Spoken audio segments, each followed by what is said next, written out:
Shout out to Malachite in the audience and everyone else. Enjoy AGDQ. Allie Boom donates $150 and simply says, yay.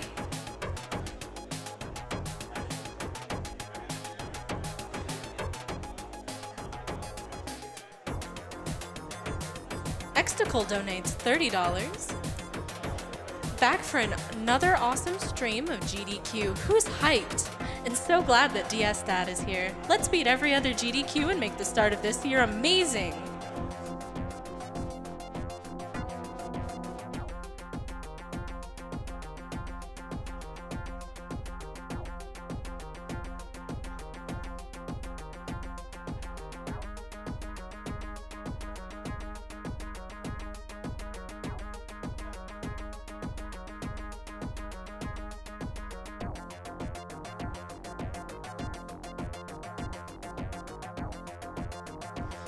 Excellent donates $30. Shout out to Zemi on the couch for getting me into speedruns, everyone else on the couch, and to the Rickster for doing a great job with Ratchet and Clank.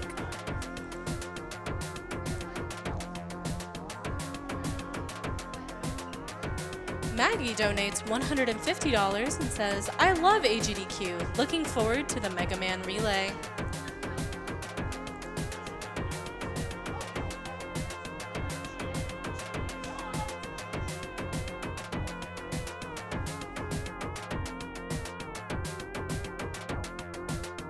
And now we're just about ready to start Splatoon 2 with TonesBalones, so I'll send it over to him. Okay. You ready? Good luck. Yep. Live. All right. Welcome, everyone. We are going to be starting up Splatoon 2 in a couple seconds. Just going to get the character customization, the most important part. Which hair? Which hair?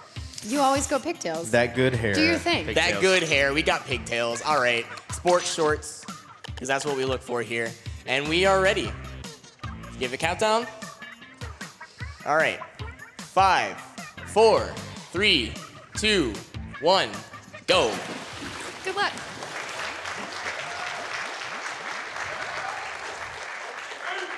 All right, you guys already know what Splatoon is. This doesn't need an introduction. Okay, this is the game that Nintendo was like, what if we made a shooter, but it wasn't really a shooter? And this is like absolutely fantastic game. As we start the run here, we're gonna get thrown straight into the tutorial, just like we did in Splatoon 1. That's because when you reset the game, you have to delete the data within your Switch. Don't worry, you're not gonna lose your gear or anything. You can just make a separate file specifically for speedrunning. And we got a nice little convenient box placement there, so we can jump right over that. Right away. First major skip in the run. You know, we like to have fun here. And other than that, we're going to go right into the opening cutscenes, and we can get on with introductions. That was quick. Yeah. Very Pretty quick. So I am your runner, TonesBalones. I've been running this game since literally day one. And I used to run Splatoon 1. You know, you probably are going to recognize me from the AGDQ 2016 run of Splatoon. You know, I'm famous. It's fine. And I am joined by a lovely couch commentary, starting with my left. Hello, I am Kung Fu Fruit Cup. What's up, guys? Yo, I am Bird650. What's going on? My name's Ethan. What's up? Ethan. So Ethan is the most special person on the couch because he has a special trait that a lot of us don't. And what is that, Ethan? Oh. I worked on the localization of this game. Well, one of the people who did, and also Splatoon 1. And also Splatoon 1. So yeah, he you know knows a bit about the game. You know, might surprise us with some of that knowledge You know drops. certain things that I don't know though. Oh so. really? Oh yeah. All right. Oh yeah. You know, I know how to go fast. And, That's true. And you know how to speak Japanese, so it all works out fine. So here's a nice tour of the main section. This is the section that most players are going to be very familiar with. This is where you got your shops, you got your multiplayer, you got your drink mixes to get double EXP and stuff like that. But we're gonna jump straight into the single player because that's what we're all here for, right? You guys don't want to see me do multiplayer. Unless you guys want to. You want me to jump into multiplayer? Speed run multiplayer? I mean, Yeah. All right, let's do some turf war. All right, cut the stream. Let's just do some Just gonna play LAN party. Yeah, you know, viewers, if you donate $50, you can play with them. So we are joined here by our captain, Marie, the former Squid sister. And we have a very special mission. The Great Zapfish is missing. which has never happened before. Never happened before. And we have to save it. But there's also another quirk about the game. That's something's missing, right? You know, we see Marie. What else is gone? I don't know. I feel like there was another one almost like. Another one. Another one. Another sister, right? Yeah. A sister. Yeah, the sister, because they are sisters, right? We don't know. We don't know. You want those lore drops? We want the lore drops. We'll talk after the run. Yeah. So we're gonna jump into the first level here. This is going to use the hero shot, which is the default weapon that So most of us slow. are familiar with. I was gonna get to that, Kung Fu. Okay. Or I is want to it start out with the perfect? positives. All right. Okay. The game design's really good. Is okay. it slow or is it perfect? It's slow. one or the It's slow. Pretty slow. Yeah, so the hero shot is supposed to resemble the splatter shot weapon, which is the default weapon in the online multiplayer. It's actually a pretty good weapon. A lot of people use it competitively, but in this game they decided that they really wanted to focus on how important upgrades are, which means that they cut the fire rate of the hero shot at level 1 in Like half. a little skip there, hopping over that wall. Yeah, nice little skip there. So that part there actually resembles 2AT, another level in Splatoon 1. And in Splatoon 1, jumping down there was slower. And I find it really funny that jumping down there is faster this time. Here we're going to be doing some special trickery. You know, we're going to be grabbing these special weapons whenever they're convenient. This is the splashdown, which My faves. deals an area of effect around you. And we're going to use it to position ourselves perfectly and then hopefully get these guys dead. Good. instantly. There you go. That's good. And the sponges are fully inflated by one bomb, and it's faster than Shooting on. shooting it, especially since the hero shot shoots very slowly.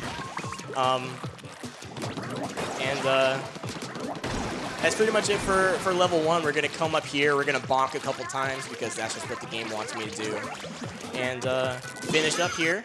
Boom.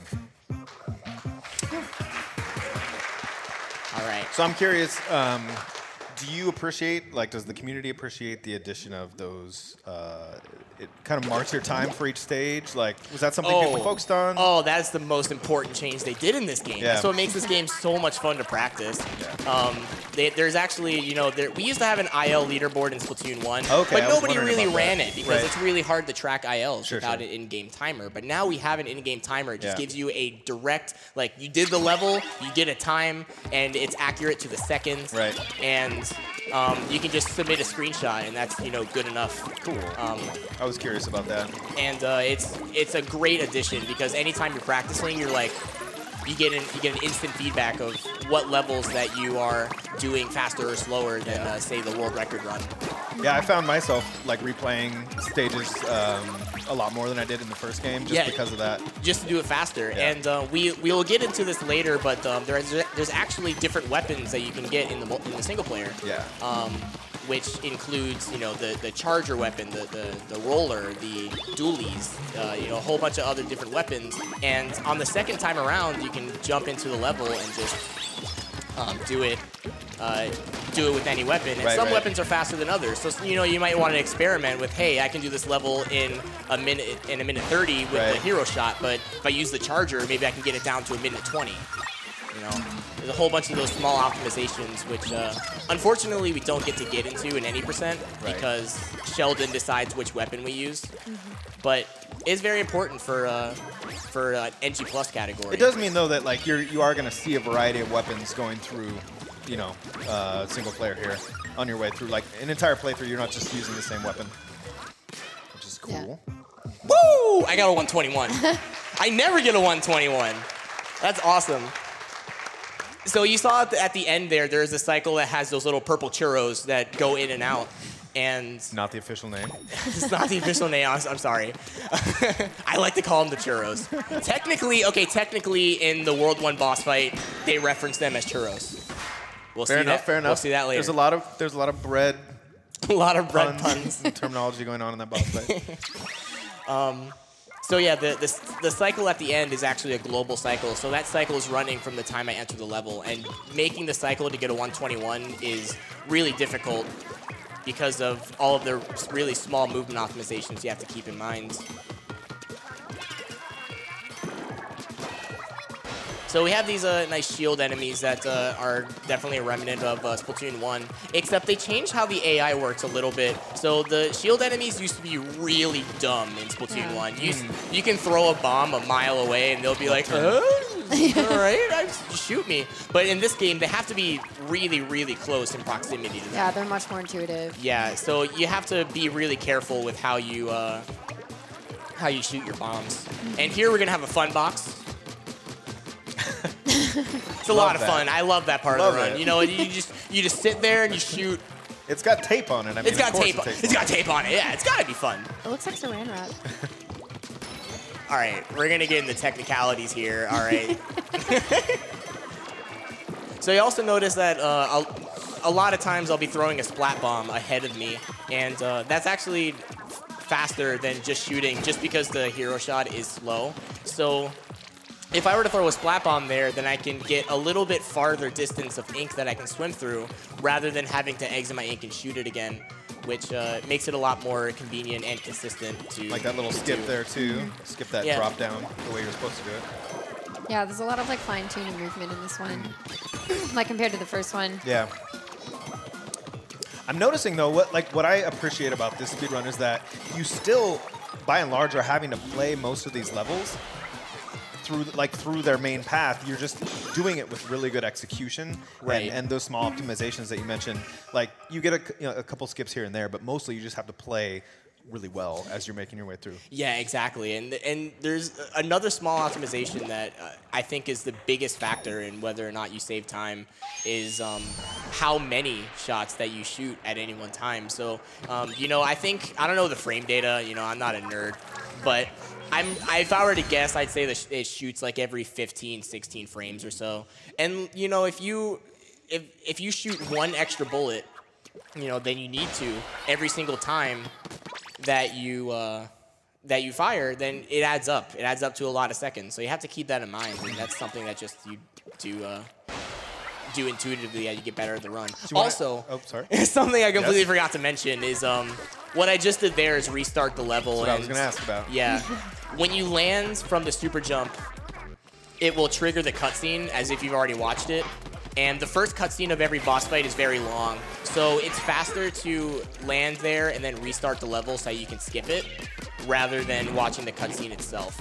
And each time you do that, it saves about 20 seconds. Unfortunately, it doesn't let you skip all of the cutscenes, so you will have to watch these. So if you have any sweet donations, help me out here, April. I sure do. First of all, I'd like to announce that we had an anonymous $1,500 donation with no message.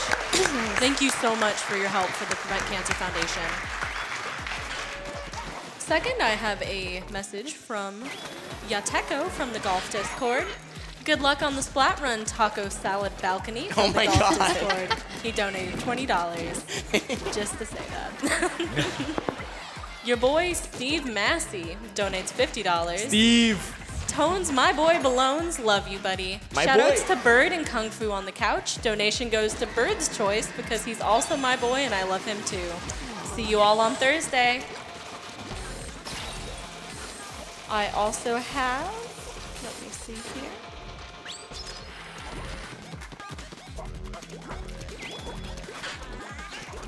$222.22 from Pun John. Hi, GDQ. Another year, another leap forward for cancer prevention, and this year I'm able to give more than ever. The 999 Woomies here in the Mala office are also the best employees of Grizco. But you guys here at GDQ are the true professionals. Good luck to TonesBalones, and may Papa Grizz bless your run. Make that Woomie go Zoomy. Wow. Oh, that's such a great saying. Deep I love references that. in there. Would you like me to keep reading? I think we're good. You're awesome. Oh no, I'm an idiot. So I grabbed the Zapfish early, and when you finish the boss fight, it gives you 50 like free orbs, and the orbs are used to unlock curling bombs later in World 2. And if I'm 50 short, it's going to be really hard to get to make up those 50. I'm gonna try. I think I'm pretty solid, but I believe in you. But I just panicked. I panicked. I don't know what to do. Oh my god. Okay, man, you got this. Oh my god. So that's the end of World 1, and also the end of most of the time we're going to be using the hero shot, luckily. Here he's going to introduce the power-up station, which is different from Splatoon 1, where you have to actually jump back to World 1 to upgrade your weapons, which is kind of unfortunate because it would be convenient if we could just do it straight from a menu.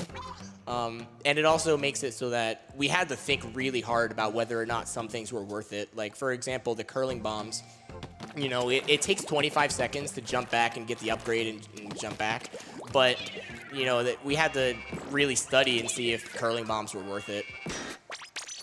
And one trick I'm doing here is I'm unlocking the level from below using splat bombs. And you're going to see me do that a lot. And you might even see me do unlock a level and just completely leave it for later. And that's fine. That's what we want, because unlocking it lets me super jump to it, and most of the time it's faster than just doing it the normal way. This is the first time we see Sheldon coming in and saying, hey, you got to use the weapon that I give you. Which is the best weapon in the game, by the way, the roller. All right. See, Bird likes the roller because he doesn't use gyro aiming, so he's not really good at aiming. I mean, he's not wrong. Yeah, that's another thing I should mention. This game really, in my mind, revolutionized what console shooters should aim for as far as aiming goes, because gyro aiming is a very intuitive thing, and when you get used to it, it's definitely better than stick controls. And when I say definitely, I mean in my opinion, which is does not matter. But your opinion, which is totally right. Which is totally right, yeah. You know, the fact that they make it so intuitive to do. I mean, like, it's one of those things where you really have to get used to it. If you're one of those people like me when I first started, I played console shooters for years and I never had gyro controls, and I didn't like gyro controls at the start. And then I was just like, all right, people on Reddit say it's good, so I have to listen to those guys. It's pretty much 100% always true.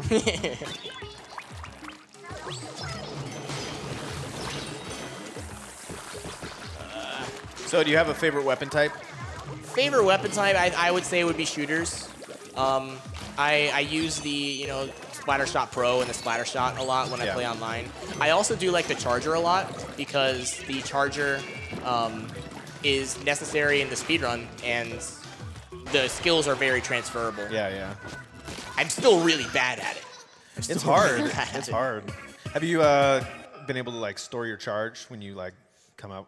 Oh yeah, I've definitely put some effort into learning that. That's one of my favorite changes in chargers. We're gonna see me do that a lot when we have the charger level come up.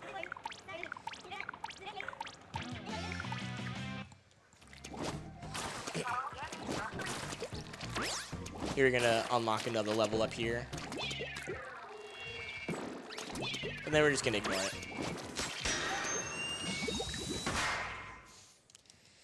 So this is where they're going to introduce a new little object in this game. It's called the fruit roll-up. Not actually what it's called. And only '90s kids will remember these enemies. I do like it though. I love hearing all the community names for these things. Yeah, because I know them by different names, but that's fine. Because why would we learn the official names when? No, I like fruit roll-up. Fruit roll-up, fruit roll-up, and purple churro. The purple churro. Yeah, so the fruit roll-ups, they will expand for you when you shoot them, but they also will retract when the enemy shoots them. So you have to really keep in mind and manipulate the enemies so that they don't fire back at you at the wrong times. Yeah, I like this stage quite a bit. That's what I meant. Yeah. And grab that box real quick. That's going to be a quick 3 orbs.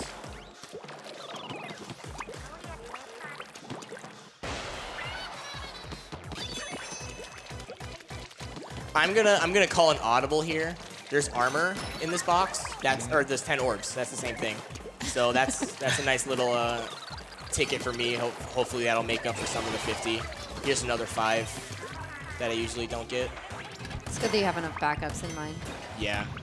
I was curious to see if there's like an efficient way you have of doing this section. Just with those shots. Fruit roll up. Oh no, that little sprinkler. Please. Die. All right, we got it. We got it. And then I'm just gonna ignore these guys.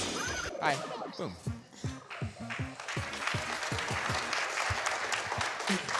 Yeah, navigating all that stuff is not quite as easy as you made it look.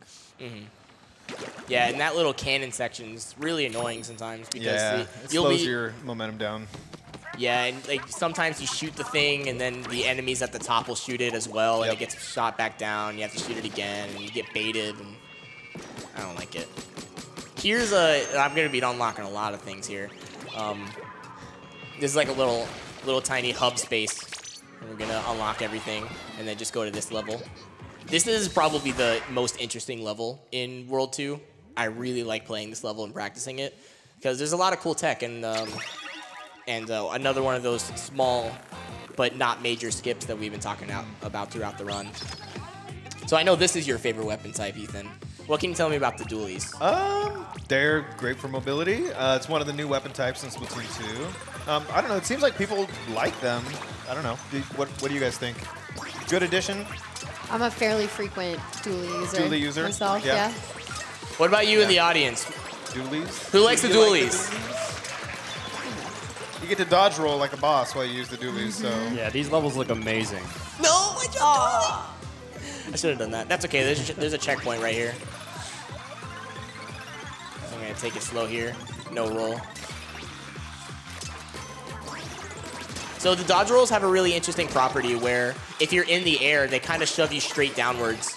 And that's important because, you know, it cuts a lot of the time out from when you're just floating in the air. And here's where we're going to have that small skip. Oh, what am I doing? I'm going to shoot here and then squid jump. That'll get straight up there. Nice.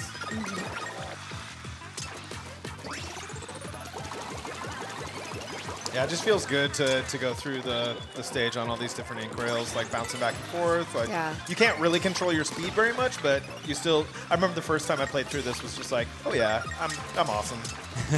you just feel good, you know. Yeah. Jumping around. I'm gonna try and grab as much of these balloons as possible. That's why they call me TonesBalones. So how many orbs do you need to unlock the curling bombs then? I need 500. And I need, okay, 500 and, oh no, I missed that guy. That's okay. You see there's in the top right, I actually grabbed this this collectible earlier, but I didn't mention it. There's a collectible called Sardinium, and you need Sardinium, oh, I'm out of ink, to unlock any kind of weapon. You need 2 Sardinium along with the orbs. So I go a little bit out of my way to grab that Sardinium so that I can get it halfway through World 2, hopefully, assuming that I get 500 orbs. So I know there was like a 100% run. I don't know if it was called 100% for Splatoon 1, where you got all the sunken scrolls. It's just all scrolls. All scrolls. Okay. Yes. Do people run all collectibles? Like. Yeah, they do. All collectibles is another category in Splatoon 2. Not a lot of people have run it because now there's like 2 in each stage, right? Yeah, there are 2 collectibles. Technically, there are more collectibles, but for the sake of naming conventions and the fact that the tickets are not tracked in-game, we had to reclassify them not as collectibles, but as online consumables. Huh. Very, very different. Technical. Yeah. Interesting.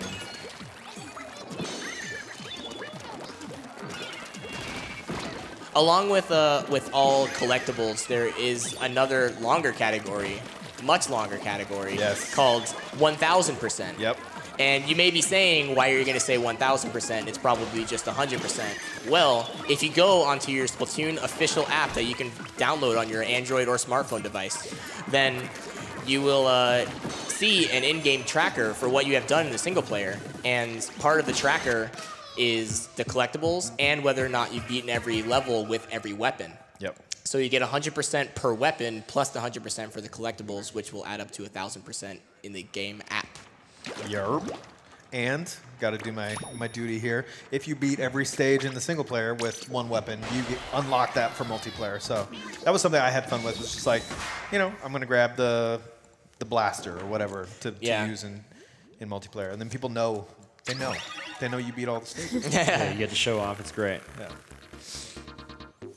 All right, this is probably my favorite level. I mean, like, it's my favorite level for a bunch of reasons. One of which is there's a lot of different ways you can beat this level. And the fact that you're using the charger, which is a very dynamic weapon for both movement and aiming and everything. Is this box orbs? That is an orb. That was worth. Another reason this level is great is because there's a lot of spare orbs everywhere.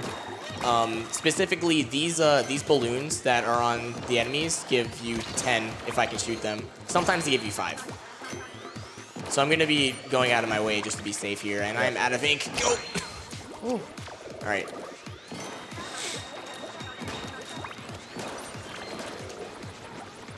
All right.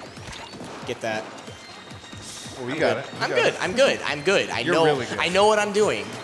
It's fine. I wasn't clenched at all. I was not worried. I love this one. Oh, you got it. Come on. Come on. There you it go. is.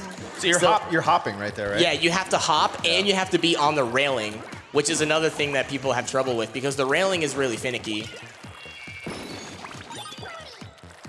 All right, so I'm going to grab this armor here, which will give me 10 at the end. So I'm at 480 now. That's perfect. So there's going to be another 10 balloon at the end here. Nicely done. All right. This is also, I love this too. This is one of the coolest little scopes. Yeah, I saw you do this first. I was just like, that. So that was the Stingray special that you used to just get that extra long range, pull that thing way over. That's really cool. Right. And funny thing about that Stingray skip is we found out about that skip because Nintendo tweeted out a video of them doing an IL speedrun of that level because the developers challenged themselves. Also, I didn't get 10 orbs like I wanted to. So I'm going to be. Did you lose your armor?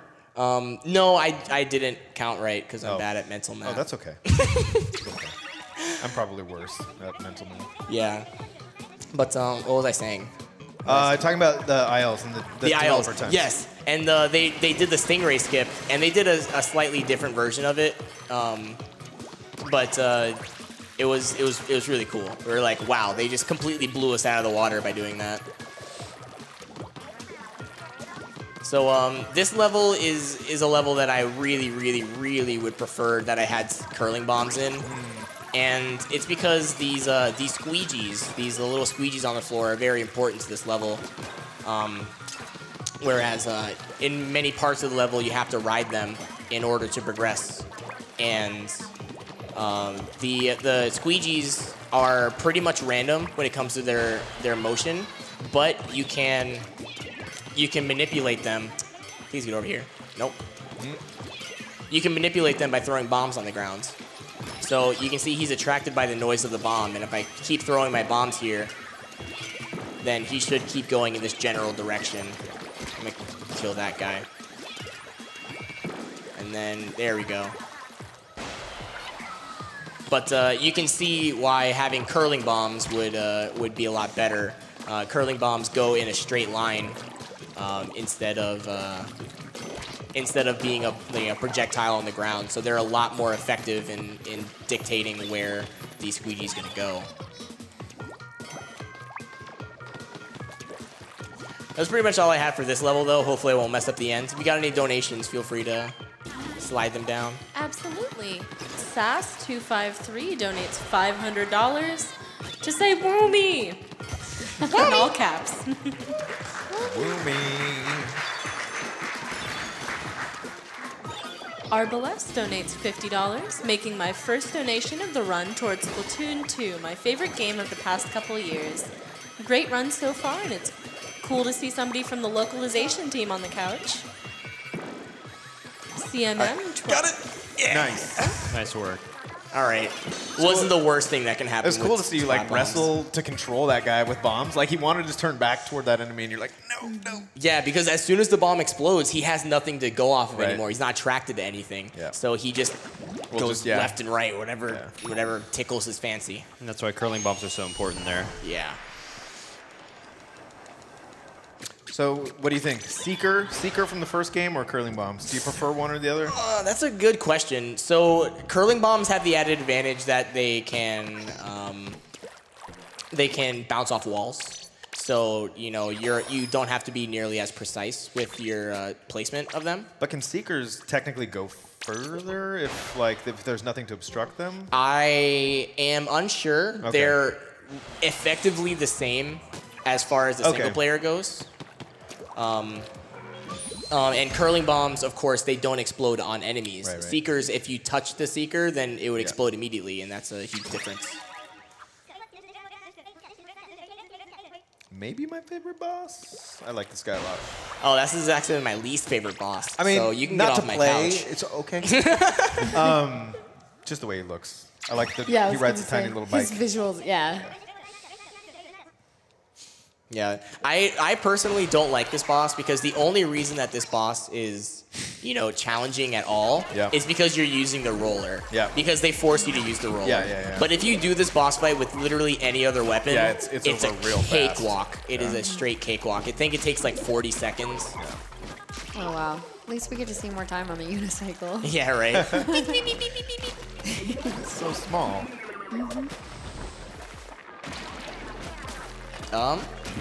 There you go. The roller has a really weird hitbox. Sometimes it'll insta-kill the tentacle, and sometimes it just won't do anything. I don't understand. And the rest of this is going to be, just facing the samurai, so any more donations? Absolutely. Linkums donates $10 and says, I ink, therefore I am. Linkums. That sounds familiar. I think Linkums was the one who discovered that the cutscene skip exists in the boss fights. I want to say that's true. So I'm just going to say it's true. CMM1215 donates $20. Hey Tones, CMM here. Good luck on the run. Excited to be here to see it in person. Callie is best squid. Disagree. And on that note, Callie and Marie donated $100. You gotta be squidding me. TonesBalones running Splatoon 2 this year. Best of luck with the run. See you at the final boss. Hope you're all ready to dance. Stay fresh. And on that note, also, the Splatoon 2 dance party has been met. Wow, that was so fast. Wow. We're dancing. Thank you so much, everybody. We're dancing We're like dancing. Ted. Well, you know it. You guys are in I'm for ready. you guys are in for a treat. We spent a big deal in the practice room. We Really long time. really Training long for time. months on end. Yeah.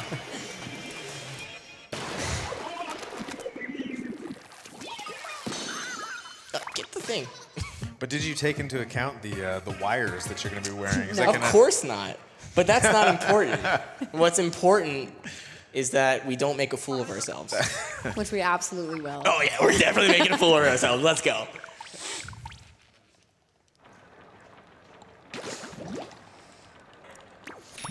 And we're going to be heading into World 3 now, which is something I should mention. So if any of you remember from Splatoon 1, there's a very famous skip called World 4 skip. And basically it manipulated the way the barrier was made so that you can just kind of jump past it. But in this game, they changed how the worlds are set up. All of the worlds are separated by loading screens. So being able to skip a world, what we think is going to be impossible. We got really close, though. We got really close. So in World 3, we found a way to clip inside the barrier. And there's a super jump panel inside the barrier. So we're thinking, if we can get inside there, we can just go straight to World 4. It's going to let us super jump. But no, No, they were smart, and they were like, the super jump panel is going to be there, but it's just not going to do anything. So now we're stuck with this really dumb clip that doesn't do anything. Maybe they watched your GDQ run from last time. I guarantee that's a thing.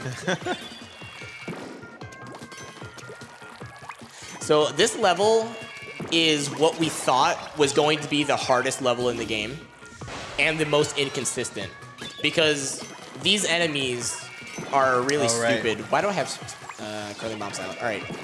Chasing these guys down. Come here. And we thought that these enemies were just completely random. They would just, you know, jump away and do whatever they wanted. But it turns out they're fairly manipulatable. Is that the right word? Is manipulatable a word? Or manipulate? Sure. All right, whatever. Yeah. Oh, nice. So what, like, did you guys figure out some strategy that's consistent, works on them all the time? Yeah, we found out pretty much a quick kill strategy for all of these guys that work pretty much every time as long as you do them correctly. Okay. But they are very precise sometimes, and if you make a mistake, then it's possible that it won't work. And sometimes it won't work for, you know, whatever reason, but it can directly be related to something that you did, so it's not random at all, which is very important.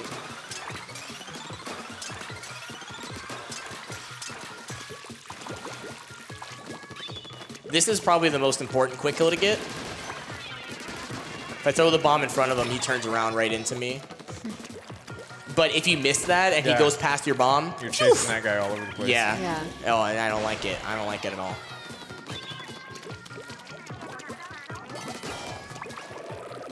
There's also a really important speed tech that is really useful in this level, and that's called sub-strafing, which is something that really everyone should know if you are an online player or if you're interested in the speedrun. It's not super necessary, but it's one of those things that just, you know, cleans up your movement a little bit. Basically, when you turn around in your ink, it's usually pretty slow because the game carries momentum.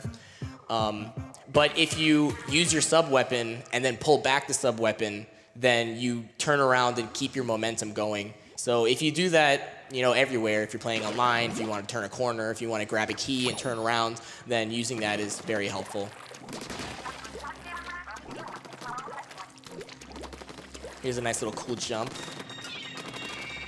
And I'm gonna miss? No, I'm not. Nice.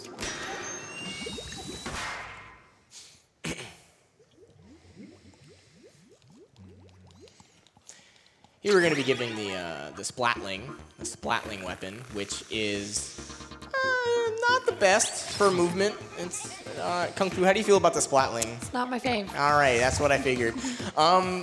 So.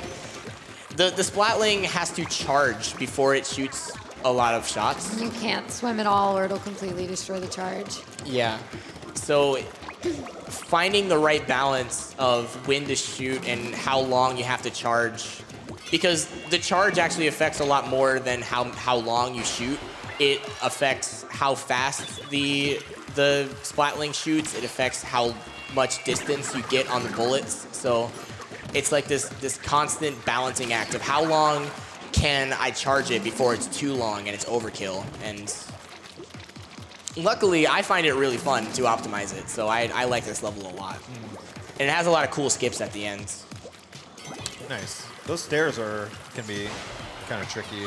Yeah, because it's not obvious where you're supposed to shoot to be able to get them to come out. Nice. So were you falling off the edge there? Yeah, a little bit. Okay. But it's fine, you know. Yeah. Yeah, I got it. Not your first time doing this? Yeah. Oh, really? It's my first time doing it. Okay. You're really good at this. You caught me. Hello? All right, I guess I'm taking damage. That's okay. See ya. Flutter, please. Oh, wow. It takes me all the way back here? You got Rip! I hate this game. You mean you love this game? I love this game. All right. That's rough. A section so nice, he did it twice. All right, this is how it's supposed to work. So these are actually a familiar enemy from Splatoon 1 you guys are going to recognize. These are the Flutters, and a lot of people did not like the Flutters in Splatoon 1, including myself, because they're random and they're bad and they insta-kill you. But in this game, they're a little bit more lenient. I mean, that's pretty much the first time I've died to those guys ever in my life. So it doesn't happen often.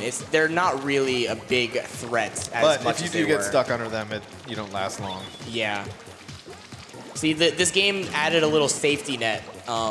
Whereas if you lose your health and you were to die, then you actually only break your armor, and you still survive a little bit You still longer. survive, but you're also only one shot from death. Right, and you walk a little bit slower. And too. you walk really slowly, and the enemies can see you inside ink, so you can't hide. So there's all kinds of bad stuff that happens. all kinds of bad stuff. All right, put the Flutters behind us for the moment. Flutters are gone. They're gone. I don't even care about Flutters anymore. What are Flutters? What are they?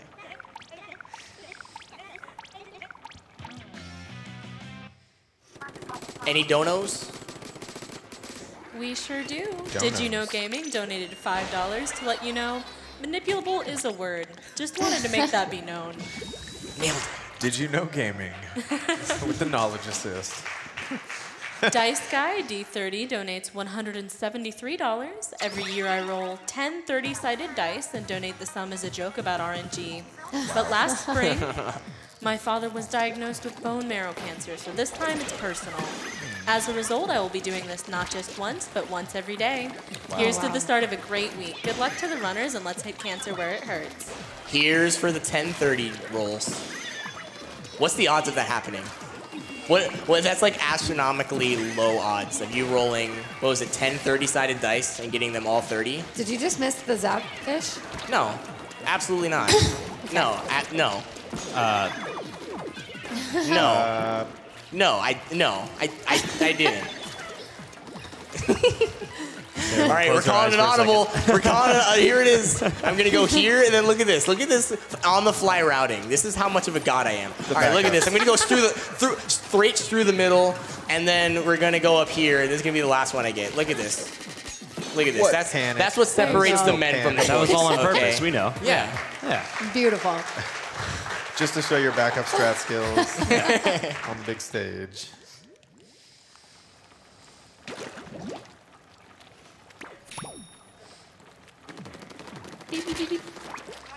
I'm curious, do you have a favorite multiplayer stage? I don't know. I really like Sturgeon Shipyard. Yeah. Sturgeon Shipyard's really good. Yeah. It depends on the game mode, though. It really does. Sure. Yeah, because, like, you know, Sturgeon Shipyard's really good for splat zones, but it's pretty bad for, like, tower control, right? But, you know, Moray Towers is bad for everything, and no one likes Moray Towers. Okay, I'm going to have to talk to you after this, because, like, I don't understand the hate. No way you don't understand the hate. Have you played Moray Towers? Of course I have. See, I like Moray Towers. I think it gets a lot of undeserved. I think people are working out some of their other issues with Moray Towers as a scapegoat. Difficult map to work with. That's true. Let's be real. I mean, if somebody starts to push you back on it, there's a very low chance of recovery.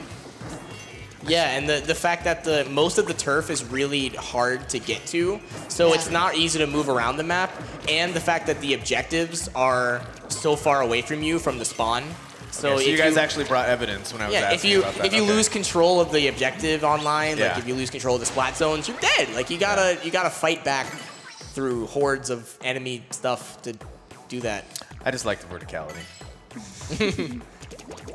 Kobe? Didn't Kobe. That's a brick. Okay, favorite salmon run map? Ooh. Now that there are a few. The one with the house. The Lost Outpost? The Outpost? Yeah, that one. Okay. I'm dead. No, I'm not dead. I was just joking. And that's it. Any donuts? We have an anonymous $500 donation. Thank you so much for your kindness.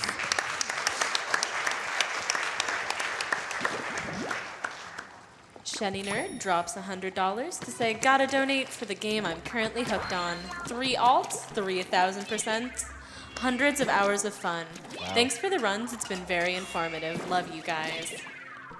Please, can I make it? There we go. And poor Marie. First try. So just to give people a quick idea, 1,000%, like what is a good time? 1,000%? Yep. The time I saw you do it, you were like 11 hours or something like that. Is that right, or am I remembering that right? 14. It's like, okay. It's way different. But I don't know. That's playing through single player 8 times. Is that right? 9 times. Okay. Yeah, there's 9 weapons. Yeah. It's no joke. Like, you need to eat your Wheaties, drink your fluids. Yeah, you gotta delete your Facebook, hire a lawyer. All kinds of stuff. It's a whole hassle. It definitely can probably be about, I don't know, 12 hours or so. But that's if you practice, and nobody wants to practice that run. Also, this level's supposed to be a lot more intimidating than we get to see in the run. Yeah, you're destroying yeah, it. totally. No, this level's easy. You're doing a couple things out of the standard order there. The way you got that key. Right, yeah, you can go right side. Yeah. That's something we actually didn't know about until like 2 weeks into the run. I was like, oh. Look at this clip Valu posted. Cool. And then we did that. Nice. Yeah, then that's we're gonna get to this section, which is really the only really challenging, difficult part. And if you miss it, you lose quite a bit of time. I find most of this stage kind of challenging, though. With all the sponges, they're always getting. I move a lot slower than you, and so my sponges are always getting. Really? Shrunk down. I'm upset about it. It's okay. All man. right, let's just pretend that didn't happen. All right, so you can see what I was going for, and that's what's important, right? It's about the effort. It looks good. Yeah. All right, I'm gonna go ahead and kill these guys because they're annoying otherwise, like that. That's what always happens to me. Yeah. That whole floor is not inkable, so you just have to kind of walk across it, which is really stupid. Beep. There we go. Got it.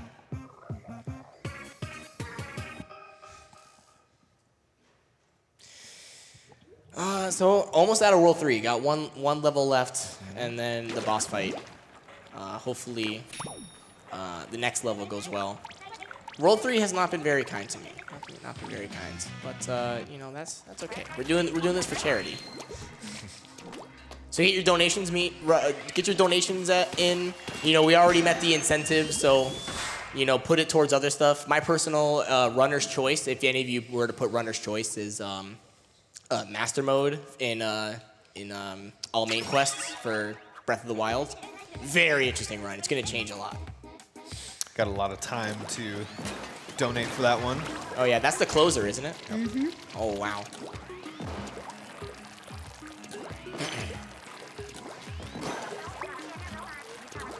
Beep. So this level is a parking garage. It resembles like a car wash, I guess. It's because they have parking garage? No, it's called, yeah, I guess. Yeah, sure. And it's really octoling heavy. It requires you to kill the octolings before you progress. No, I'm sorry, you splat the octolings. Very important. There's no killing in this game, you splat them.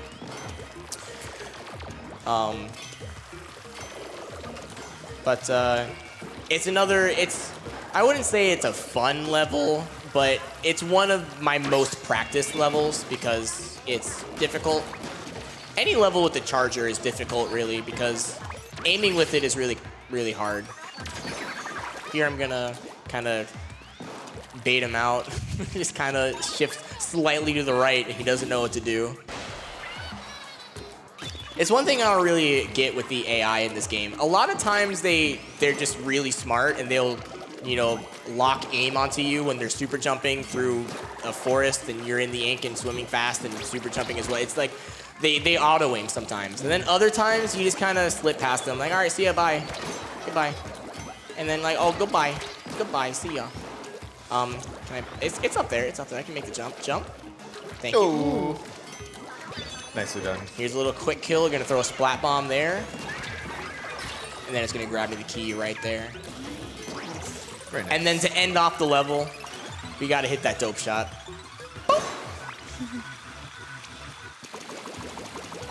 Because how many orbs do you need for the second upgrade? You need 800 for the second upgrade, but I have plenty of time to get all of those orbs. Like, I've never been, like, less than 100 extra orbs by the end of the run.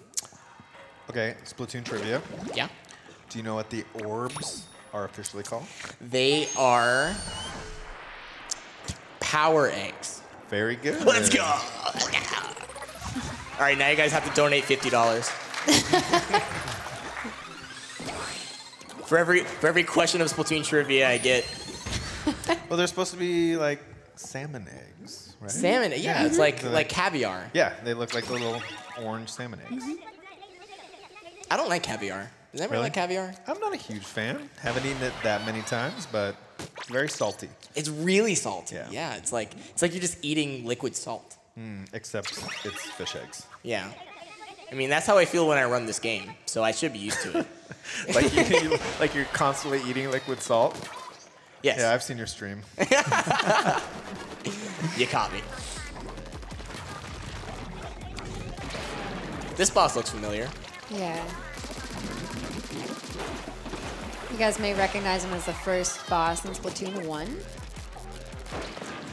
But this time, he's got a lot of tricks up his sleeve. He's a little tricky guy. He got a jacket. Yeah. Oh, I'm sorry, sweet new coat. Sweet new coat. Very good.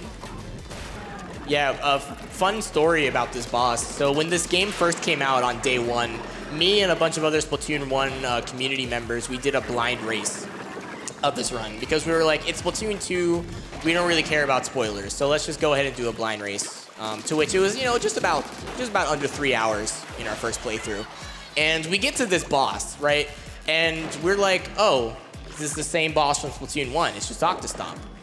But I go straight towards him, and then he charges at me and kills me instantly. And I'm like, all right, this is not what I expected to happen.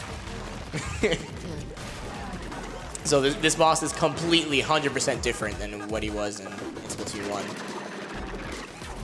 I mean, he's got a sweet new coat. So. He's got a sweet new coat. Which is a freezer bag, by the way. Yeah. For those of you kids who may have never seen a freezer bag before. Refrigeration is important. Dodge roll is so helpful in this. Yeah, another thing to keep in mind with the dualies that I may have not mentioned is that when you roll, if you stay in place, then the double reticle will turn into a single reticle, and you increase your fire rate, so it kills the tentacle a little bit faster. I like how you're able to grab the catfish or the zapfish there before the ink fully clears off the screen. Before I even see anything. Yeah.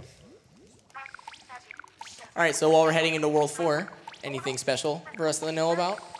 Absolutely. I'd like to actually point out that we do have prizes available for this run, including a double-sided Splatoon charm, a Splatoon 2 hoodie and hat, and a Splatoon 2 vinyl and guide. If you donate cumulative $5, you'll be entered to win the charm, $10 for the hoodie and hat, and $25 for the vinyl and guide. So that Splatoon record that April just mentioned, I just wanted to call it, I donated that, and I wanted to call it out. It was something that was created as like a giveaway for press in Europe. So it was not for sale, and it has like 3 songs. It only has 3 songs on it, but what's super cool, I don't know if it got shown off on stream, but it's a vinyl record? Yeah, it's a vinyl record, and the record itself has all these like logos and decals like burned into the record. So it's not for sale anywhere. So if you're a Splatoon fan, I would recommend donating for that. That is sweet. I want that. I'm gonna put it on my wall. You should donate. I will. I was gonna do a thing where I donate for every death, but I'd be broke. You haven't died that many times. All right, donate for every small mistake ever. for every second lost in every level. It's rough. Yeah, this level is pretty challenging, I'd say. It's cycle based, so you have to make sure that you go fast enough to make the cycles. Otherwise, you'll lose a little bit more time. But it's not like a hard capped cycle anywhere, really. You can make your way through no matter what the cycle is, so it works out fine. And this is like, I think pretty much the first time they throw these rotating platforms at you in the single player. Yeah. I mean, they have the kind of pinwheel ones in Splatoon 1. Oh, right. Right, yeah. In Splatoon 1, there was a level called Tumbling Platforms, which was a really good level, but unfortunately it was in World 4, so we just skipped it. Oh, yeah. Wah, wah. What a shame. In World 4, we also had to skip a really boring auto-scroller. Which, keep in mind, I should mention in this game, there's only there's only 2 auto-scrollers in this entire game. And both of them are in one level in World 4. They're just like, all right, how can we make the players hate this one level?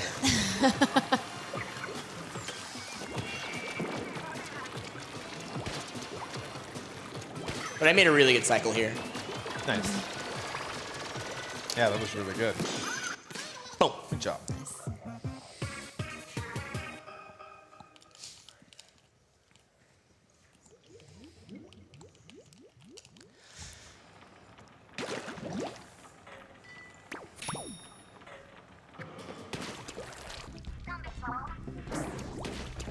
So Tones, what is one bit of advice you can give to someone who's just learning the run or trying to get into learning the run? That's a good question. Don't get angry. Don't get angry. There's a lot of things in this game where if I wasn't in a marathon run right now, we'd have a little bit of language happening. But you know, we gotta keep it for the kids, and we're doing it for charity. You know what? You know, unless we get like a $10,000 dono right now, I'm not gonna. I'm still not gonna do it.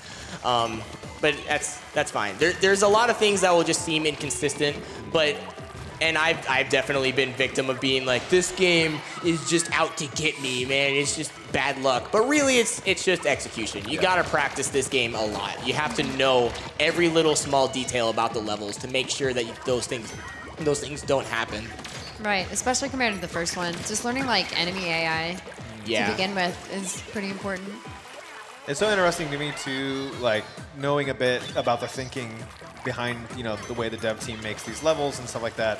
Like obviously, they're thinking about a huge array of people and different types of players when they make these levels. So it's really interesting to hear that specific feedback from speedrunners and how things that, you know, may not have been thought of, you know, as something that a speedrunner would like or dislike, once people are actually trying to make their way through the game as fast as possible, those things can really stand out as like, oh, I hate it when that happens. Right. Yeah. One thing I can definitely tell that the devs kept in mind was skip. maybe that skip right there. Yeah. Right there. You got me.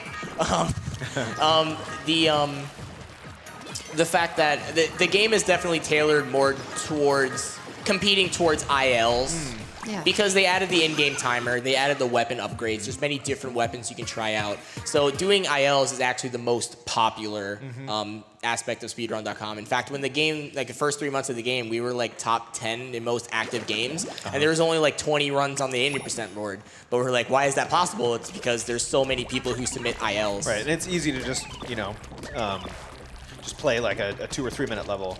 Rather than doing this for like 2 hours, yeah. Right. All right, so we actually have a $4,000 donation from our partners over at Fangamer. Hello from Fangamer. Here's to another great GDQ marathon. A big thank you to everyone who buys our GDQ merchandise. You made this donation possible. We're splitting up our donation towards a few different incentives. Half for Runner's Choice, which is Master Mode in Breath of the Wild. Let's go. And half for Sumichu to sing Snake Eater after Metal Gear Solid 3 tomorrow. Wow, that would be I'd actually incredible. like to mention the Fangamer merchandise this year looks amazing. There Yeah. is this wonderful varsity jacket that I'm probably going to purchase. I saw that. Oh my So good. So thank you so much again to Fangamer. Yeah, there's like a scarf in there. There's some really cool pins, so you should definitely go check that stuff out. Yeah, and you can keep going because this is the level I was talking about that has the auto scrollers. All right, speaking of, well, Not speaking of auto scrollers, but Liquid Salt donated $50. Tasty. Power eggs. That's right, Power Eggs. Part of the Omega balanced Evolution breakfast. drops $150 to say, hey, we have been following AGDQ since their early days and never miss out on it. Great run so far and hope the event goes well for all runners. Cheers from Omega and Karen. Definitely Zost donates $50. Well, he told me to, so here you go. Put towards runner's choice. Yo, let's go. I'm going to put that on my resume. I raised $50 for charity by just telling someone to do it. Speaking of reaching a goal, I really want to see this ticker reach 60,000 by the end of this run. Mostly because I want to put it on a resume that I just raised $60,000 for charity. It's completely not true, but they don't know that. I don't know how good for your ego that's going to be, though. Listen, my ego is fine. There's no problems. You're going to start thinking you can shape reality just by saying things. We have a $30 anonymous donation. I could really use some more data on this donation. Could you use it for a bit? Wow. It's a little Sheldon reference there. Lunatinox donates $10. Zoomy to that woomy tones.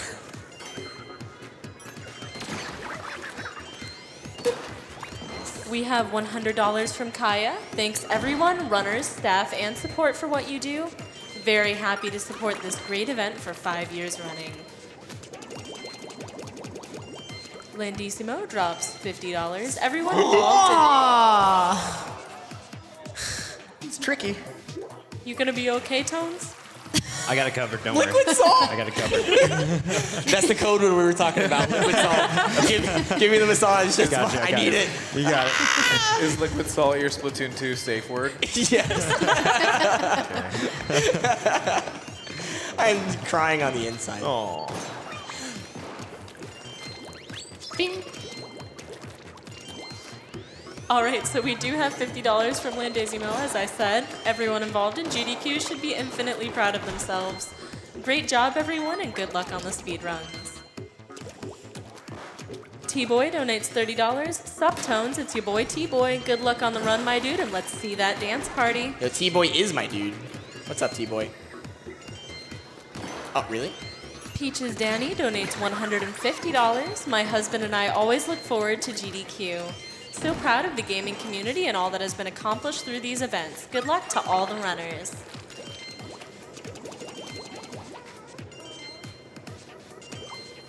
You got it. There we go. I can't tell you the number of times, though, that I have just held, where I've made it but jumped and held that you just slide right through that grate. Oh, yeah. Yeah. It's no good. No bueno. That's it in Spanish. Yeah. Yeah.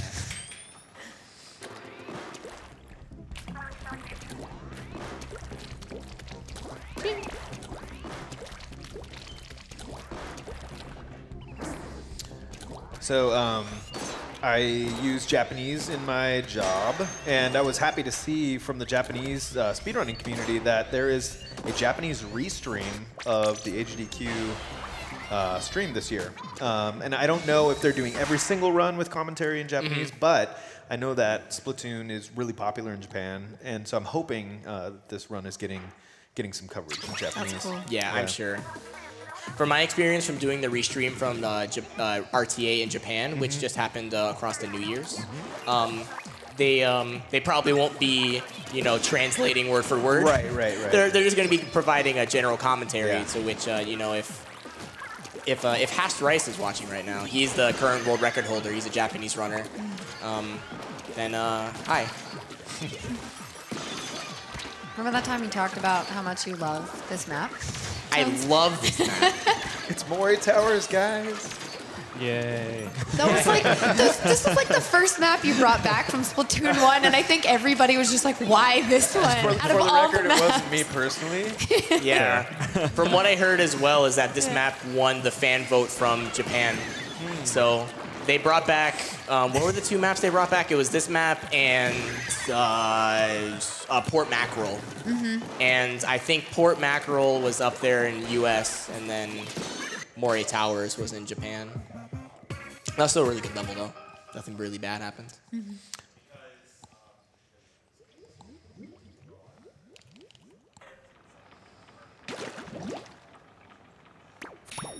And talk about how nice like all the aesthetics are in this game. Like the something that people have pointed out multiple times while I've just been practicing in the practice room is why is there glitter in the ink in single player mode? It doesn't really. It doesn't have glitter online or when you play Salmon Run. I wonder why. The answer to that is in single player, the hero weapons use a special ink called low tide ink, and I completely made that up. I was like, wait, what are you going to say? That's not what it is. In my mind, glitter makes things pretty, so. Yeah. Just a little. It's also, it is explained. It is actually explained.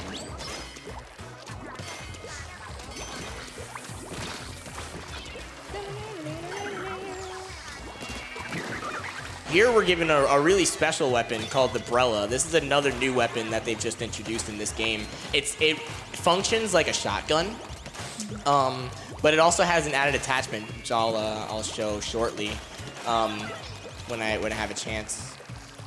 Where if you hold down the fire button, then it'll give you a deployable. I almost said deplorable shield. A deployable shield, which will protect you from damage. I think this is this the only stage in the single player campaign where you are like required to use the Brella? Yes. Yes, there's 3 weapons where you only use it once, and it's the Brella, the blaster, and the brush. And I don't want to talk about the brush right now. Okay. No, we're not going to force you to talk about it. Don't worry, it's coming up soon. It's coming up soon. It's going to be okay. You have your masseuse on hand. Just use your safe word. Liquid salt. I got you covered. Oh, yeah. I personally love the Brella, though. The Brella's great. This was introduced in single player mode like quite a bit before it was actually available in multiplayer. That's right, Yeah. As opposed to like every other weapon. Yeah, so people got the game and they're like, man, this weapon's so cool. I want to use it all the time. And they never could. But I did a nice little cool skip there, so clap for that, please. Yeah. Beautiful. Yeah. Beautiful. Normally you're using like a couple different propellers to bring the platforms in alignment, but Yeah, like what was it? The intended way to do that is to kill both of the splat. Yeah. You splat both of the chargers, and then you like get a key, and then the key gives like a special platform that you use. I don't know. It's just do the skip. so boring to do it that way. Why would you do it that way when you can do it the cool way? Yeah. Unless you're doing the level with the brush, because if you're doing the level with the brush, then you can't do the skip, because All right. I love the brush. So I like this level from a casual perspective, but I'm curious what the opinion on it is for speedrunning. It's fine. Like, there's nothing really horrible about this level in the long run. I was curious if you'd hate it because it takes you to 3 different, discrete areas. That yeah, that's what I was gonna get to. Is like the only reason I would hate it is because it's long and you have to go to these 3 different areas. You just have to kind of like search for the key and retrieve it, and then you go back. Another problem with this level, I'll get into it at the end, but it adds the squeegees back, so I don't have to use the squeegees again. But It's not so bad though. it's not too bad. Plus the blaster is really good at manipulating the squeegees, so get the unlock. Thank you. Beep. Get in there. Yeah, so main thing about this map is that you're using the blaster, which is also not the best weapon for movement, and kill potential and ink requirement is through the roof with this weapon. So it deals a lot of damage, but it's really hard to use in most scenarios. Well, That's fine. See ya. It's like when that curling bomb doesn't curl quite like you think it's going to. Oh yeah, that's another thing that I really appreciate about this game is that if you throw a curling bomb on a rotating platform, then the curling bomb will actually curl towards the center, and that's actually physically correct. I studied that in my mechanics class, which I got a C in. But it counts. It counts. It counts. C's get degrees. Wow.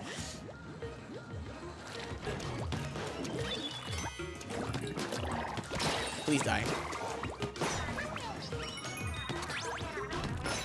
And I'm gonna go ahead and grab the armor here. Yep. Not a bad option. It instantly restores you back to like standard health. Yeah. If you have full health, then and you grab the armor, then it'll give you an extra stack. But if you have already broken your armor and you grab armor, then it just instantly restores your health. Yeah. Are there situations in the speedrun where you get that double stack of armor with the like sparkly helmet? Or do you not? Yeah, there's places where it's just convenient to get double armor. Yeah. So you might as well get it to just be safe. Pop. This is what I was talking about with the squeegees Oh my are goodness, really yeah. easy to do with the blaster because they're attracted to the shots and you get a lot of them. Yeah, I have nightmares about this area though. There's a lot going on. Yeah. But that was exactly how they were supposed to go, so that was really good. Yeah, that was good.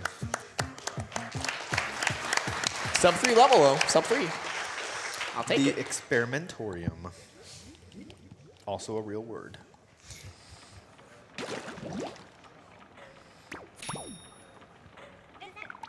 Yes, I know what the blaster does. Just let me fight the boss.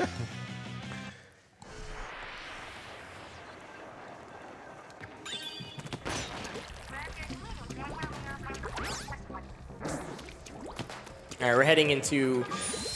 This is definitely the most technical boss of all the main four. Well, first of all, you're using the charger, which is difficult to use in itself. Yep.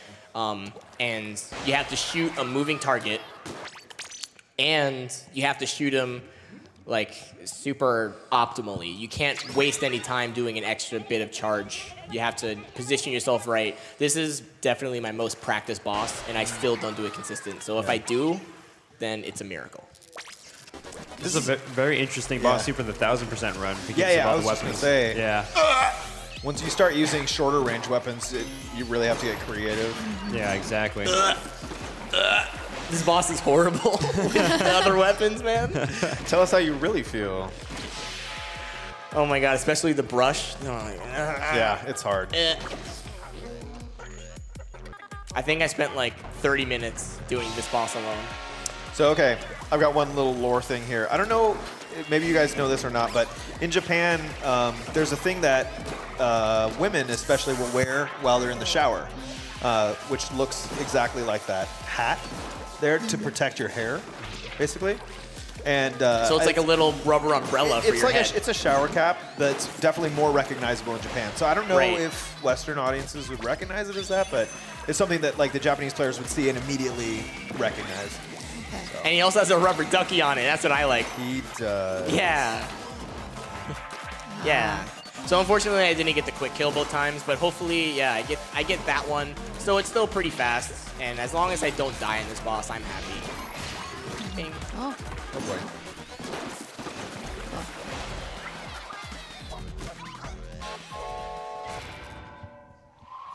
And we got a little bit of downtime, so if there's any special requests. Well, I have a $30 donation from Kiros. I can't believe you're gonna beat Splatoon 2, and in the time it took me to beat some levels of single player. Well, as they say, woo me. Tudos, huh? A name I feel I've heard before. I haven't been called that in years. Anon222 donates $100. Very excited about seeing Splatoon 2. I love all the wonderful people I've met playing this game. This game's like competitive community is really great. It's really good. If you you know, peruse around online, you can easily find some nice tasty discords to get into, meme about the Splatfests and stuff like that. I really love Splatfest. Splatfest was so much fun. I don't think I've lost yet. I don't think I've lost the Splatfest yet. Nice.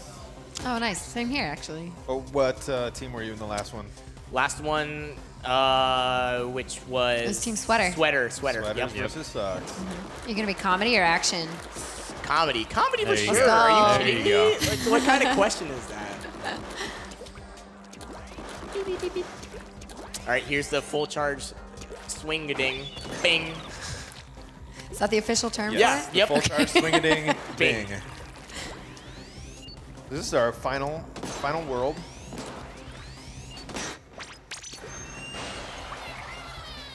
And we get started with the coolest level. That was some nice level entrance as well. Yeah, that was really nice. Nice little manipulation to get the level open. Yeah, normally, I mean, there's a ton of invisible pathways through that, and you've got to do all kinds of weird navigation to get there. Yeah, and that's way more consistent to enter that level because the level is actually on a rotating platform, and you can only enter the level if you have the platform upright. But when you super jump to the level, it automatically sets the thing upright, so it just works out.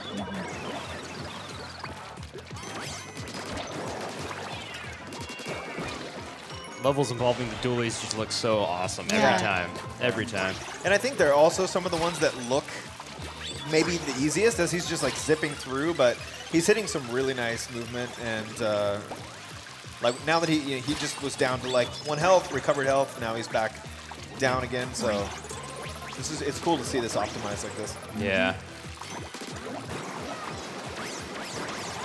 Bing. It just feels faster. Yeah. It's really nice.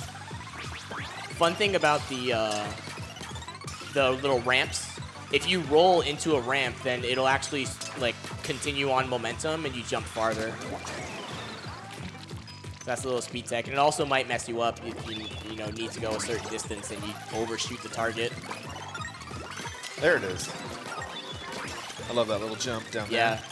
I love how they put the little squid rings there, and they're out of reach unless you do the jump. And it's like, they just expect you to be like, wow, the squid ring, I've jumped through that before. Let me do it this time. Whoa, I skipped it.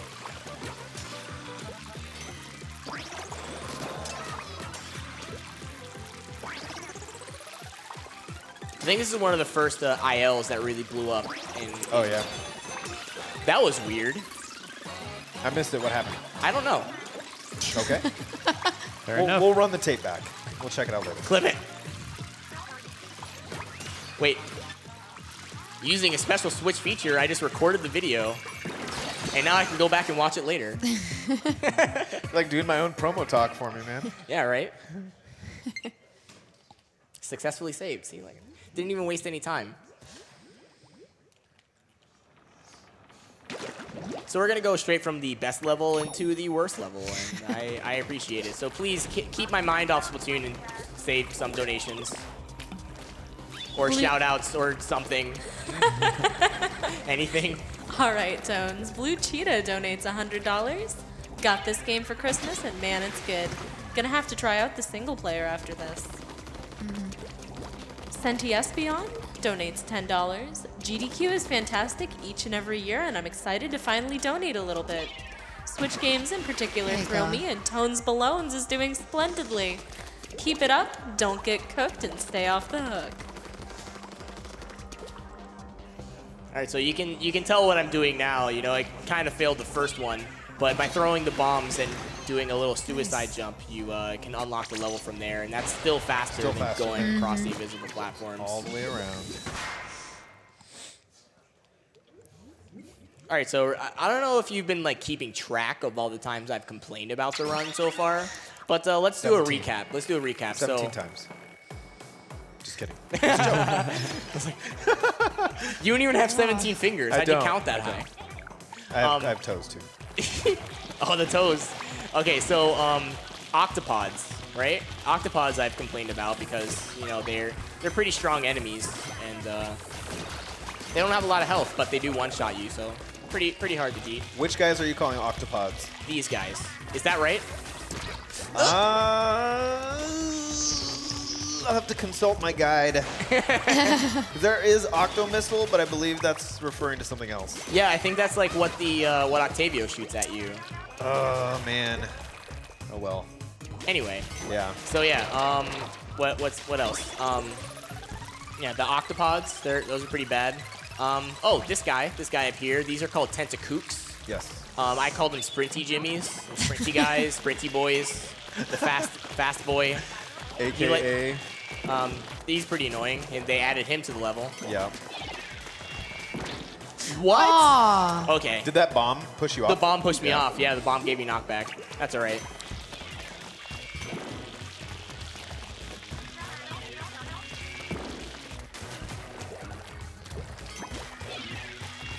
There we go.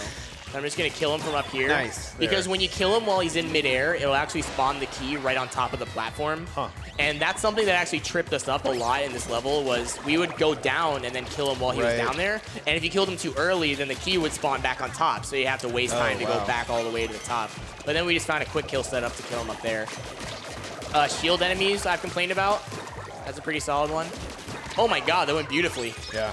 That was really good RNG. What I was doing there is basically I jump on top of the platform, and that lets me basically just shoot my, like the ink will fall on top of him, which bypasses the shield. So it's fast to do that.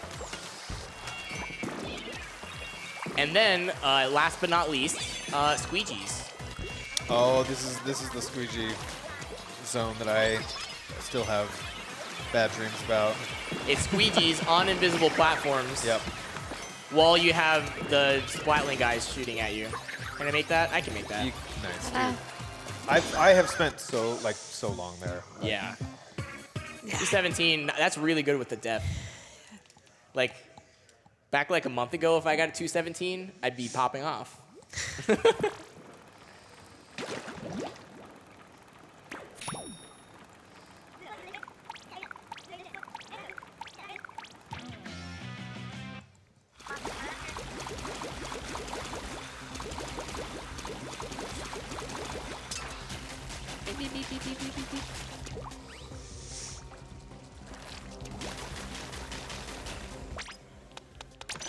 Gonna switch to the Splatling here because I can ink this platform early, which is a place where I need to go, and kind of skip a little cycle.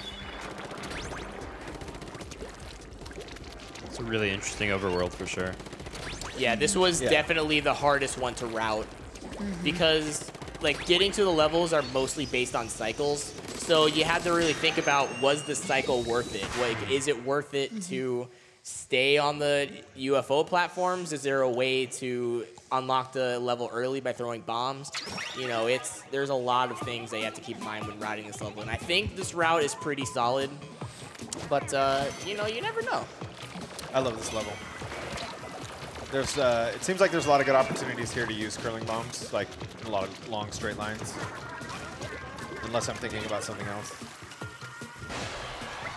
Nope, it's this one. Oh, that was a wrong shot.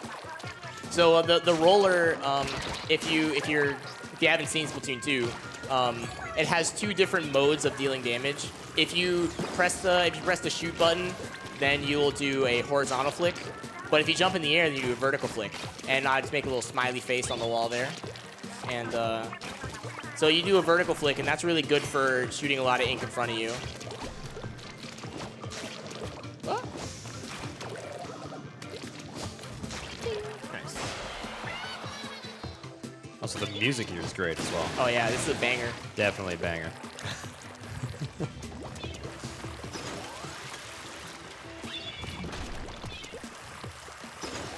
So there are actually two new bands that released music in one of the recent updates. That's right. They added the jazz song. Yeah. Yeah. The jazz band is an all-female squid band called Ink Theory. I don't know if the name of the band made it into the game itself, but it was I know it's like, you know, on their promotional PR material. team. Yeah, and then there's another one that kind of sounds like No! Oh dear. That's okay. There's a checkpoint right there. Yeah, those bowling balls have a really strong and fat hitbox. Yeah.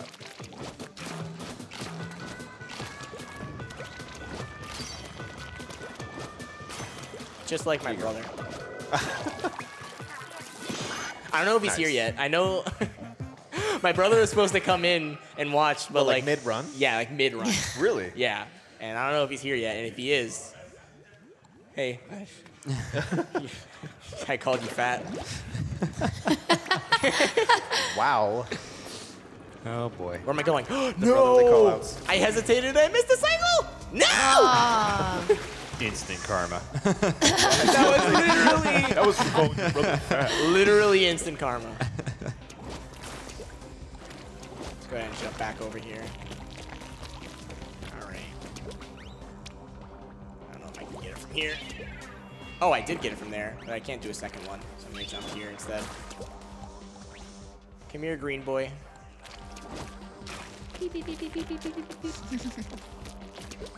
I love the sound the roller makes when you're just sliding it on the floor. That's the wrong level. Oh. I panicked. There we go. You got this, man. Yeah, the roller goes like when you roll That it. was pretty accurate, actually. Yeah. What was that? I was impressed by that. How does that go? It goes. Oh. So we're coming pretty close to the end here, right? We've got a couple more stages left. Yeah. What am I doing? Throw another curling bomb. Please go.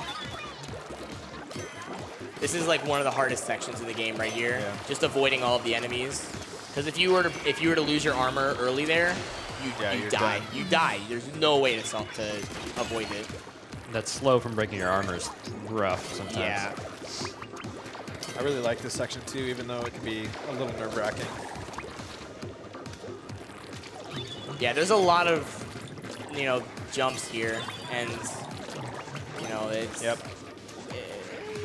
You miss jumps sometimes. Sometimes you just miss jumps. I would say arguably for a first-time player of single-player mode, this could be like the hardest level. Oh yeah. Well, and the checkpoints are kind of far apart. Yeah, Yeah. checkpoints I was are thinking- really, really unforgiving in this level. Definitely the end is rough if you don't have strats down for it.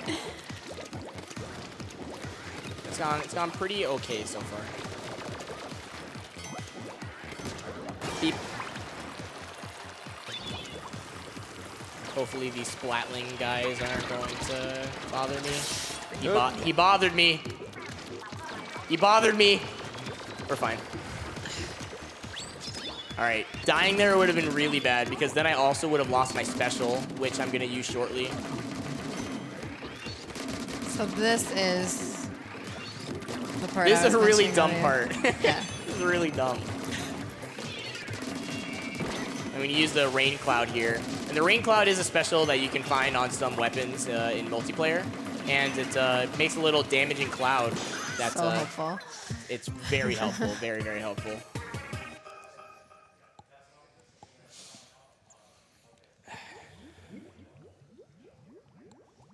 All right, two more levels. Two more levels and then the final boss. And then I'll get into the final boss. Which is really fun. And then we can have our dance party. And then we get to dance. Dance yeah. party! There's always that. Whoop, whoop. It's coming.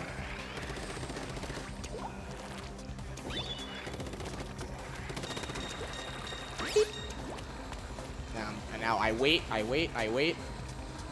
Zoom. Nice. I'm going to unlock this level. And then unlock this guy. Yeah, this like hub world seems like the most like a level in itself, where you when you come there the first time, you really have to kind of stop and find your way through.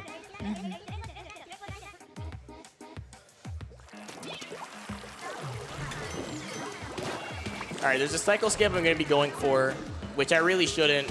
But knowing my luck, since this is already a bad run, I'm just going to get it. Hey, So this run is going great. Positive thinking. got it. Got it. Boom. That's a skip because it sets me at this checkpoint, and then I cry a little bit inside. So yeah, that's the cycle skip that I was going for. It is risky because it's really tight. Yeah. But it saves 8 seconds, and if you die there, whatever, you just go back to the checkpoint. You lose like 6 seconds.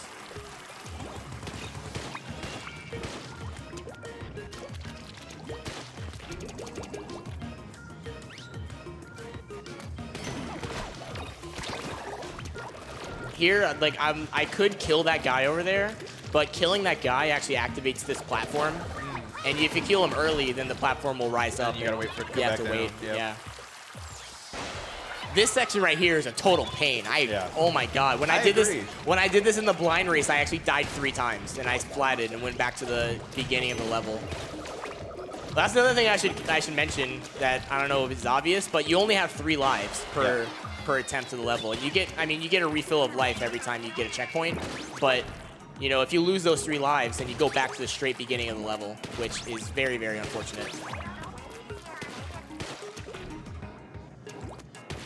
Here you're all supposed to do a bunch of little tasks to get all of the buttons. Oh my god, that was so fast. How did I grab the button? Or the key? Whatever. I'm going to go ahead and switch to Seekers here, and then as I said before, a little rotating platform. Yep. Makes it nice. C's get degrees. C's get degrees. That's what I'm saying. Yes. You ever get a C in college? Yeah. All right, yeah. Yeah. Donate if you ever got a C in college. It's not something you should really be proud of. Donate if you are super average. That's what I'm saying. All right. So I'll let you just read through donations in this level. Might as well. There's not really much to talk about. All right, we have a $200 donation from Foopoof. Watching this made me remember that I forgot to finish single player. I should fix that. Get on that. And IRL Rabbit donates $25. I'd like to dedicate this donation to Sheever. Last year, the most prominent woman in Dota was diagnosed with breast cancer when she was just 31. But thanks to early detection, she's on the path to a full recovery. Hope the rest of your treatment goes well, Sheev, and hope you're back in full swing soon.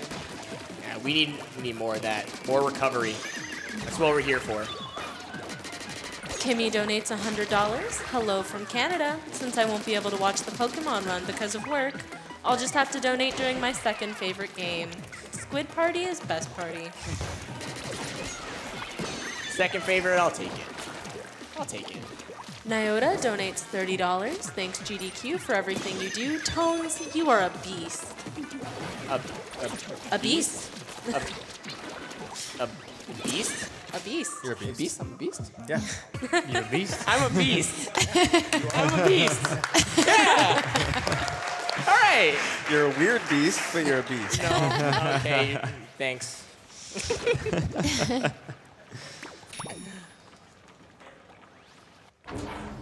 Oh my gosh. What's happening? Has this ever happened before? Oh, where a UFO jumps out and Yeah. has a strange boss kettle just on it? I wonder what's supposed to happen. This is all new to me. I don't know.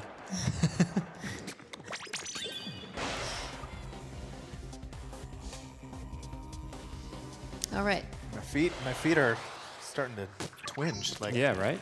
getting the urge to do a little hot step. No. Maybe some real dancing. Where am I going? This guy. Let's go. Head over to Cephalon HQ. Unfortunately, there's no real way to get to the boss fight that's convenient, so I'm just going to super jump to the fastest level to die, and then I can just kind of jump this way. That's okay. You can't make that cycle anyway. Zoop. Zoop. It's nice that the ink stays there. Yeah. I don't even know if I mentioned. I upgraded the hero shot because, so it's not required to get the level 2 hero shot. It is possible, but it's really hard and it's slower because you can't do fast skips. So it's actually faster to go back to World 1, upgrade the hero shot, and then come here than to do it with the unupgraded. Oh my goodness. All right, so I'd like to remind everyone, especially in the audience, at the end of this boss fight on our queue, we start a dance party. I hope you put on your dancing shoes. These are the only pair of shoes I have. Yeah. Because I'm a guy. A dance party is a party. So that's not just here. That's out here. It's out right? here. We're all on the dance same at page home. here. We're dancing at home. We're Yes. dancing. If you're at work right now, dance. If you are with your grandma, tell your grandma to dance. I mean, it's not quite time, but it's almost. Yeah. Just you know, get all prepped, get a little bit of stretching going on. It's good. Don't want to pull anything. Pulling sick PBs. That's what I want to pull in on. You know what I'm saying? This is not a PB.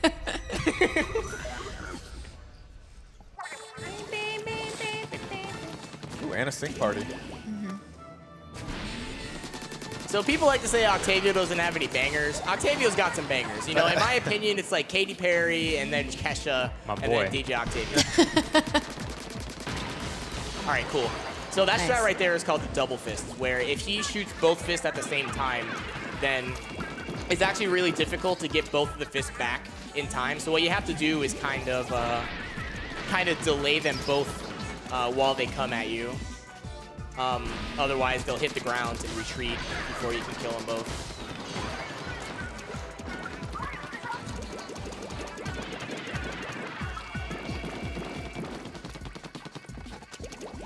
Come on.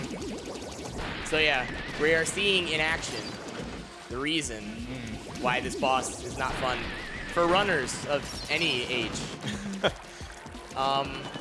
So a lot of casual players might not know this, but Octavio's actions are random.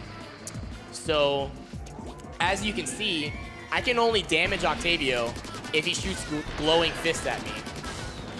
And I need 8 total fists to end the phase. And obviously the order at which he shoves glowing fists in my face is random. So, you know, sometimes he'll shoot spinning fists, sometimes he'll shoot bombs, sometimes he does a flutter attack, and sometimes he does none of that. That amount of RNG variance is really, really unfortunate in the speedrun. Because in all things considered, from what we've tested so far and in our experience running the game, is this boss fight can vary by about a minute and a half. Wow. Between best RNG and worst RNG. Also the fact that best RNG is really, really rare. So it's pretty unfortunate. You know, it can definitely make or break a run, especially if you get to the top level, you know, where you're just trying to count seconds. How many fists am I at? Was that 4? I think that was 4. Yeah, I believe so. This guy is not cooperating right now. He just wants his screen time.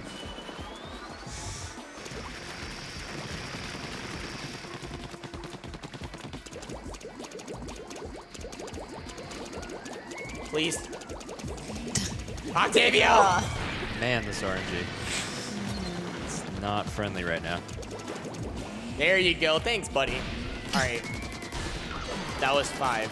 Yeah. So if you ever lose count of the fists, they actually show the text box every time you hit the fifth fist. That's a tongue twister. Try saying fifth fist 3 times fast. Fifth fist, fifth fist, fifth fist. There you go. I did it. Right. Oh, hello. That was 8. Sorry. All right. This is the last phase. So Marie is going to snipe the glasses right off of Callie using her special low tide ink that I mentioned before. Now she's stunned. So this is our chance to attack. And right after this phase is over, it's on it. Okay. We know. You already know what's going down. The last song is what you donated for. This is what you donated for. This is gonna be fun.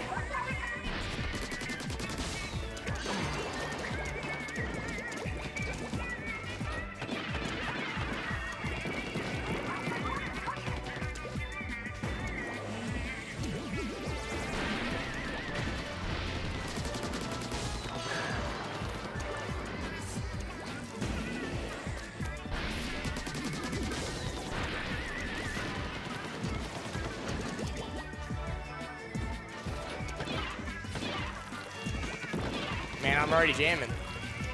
It's a banger. What's the song called? I forgot. Do you know, Ethan? Calamari Incantation? No, Calamari Incantation is the last one. That's the last one, my bad. No, it's not. Bomb Rush Blush is Tide the first goes one. out? I could be wrong. Yes, tide goes out, Okay. yes. There you go.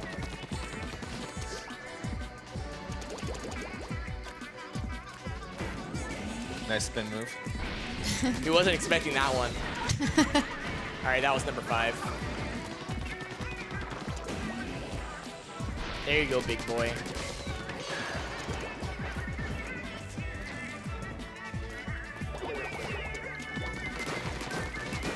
So what was it you were saying about how Octavio got his name? Well, the Japanese name is DJ Taco Wasa, and taco means octopus, and Oh, it didn't matter. Cool. so he's grinding, those green things are wasabi. So he's grinding wasabi. All right, Shall we? let's save that thought, because it's Here time we to go. dance. Are we taking these off? I'm gonna keep mine on. We'll be the support. It's okay. Yeah? Yeah. Okay. Are we Yeah, set? you guys are good. You guys can stay right Okay, there okay. and dance in place. Okay. All right, everybody.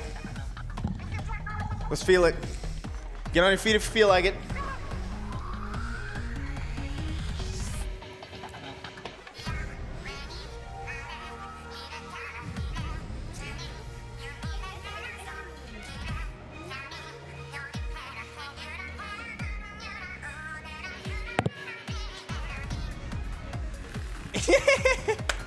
Woo! All right, let's go. Keep the dance going, because this is gonna keep going. I'm going to attempt to keep dancing while I'm playing. All right, gyro controls don't make this very easy.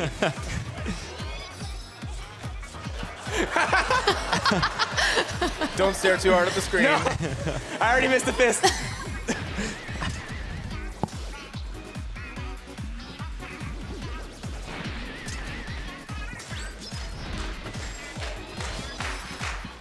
There you go. Yeah. Yes. Get the hips into it. There it is.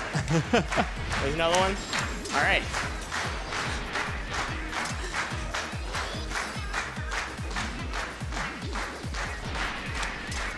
Woo! I should mention here, Wow. this weapon is a very famous weapon if you play online multiplayer. This is called the Rainmaker. Make it rain. We making it rain in here. Let's go. Oh my gosh. I'm sorry. Using it all. Where's my gyro? There it is. I feel a little bit sick.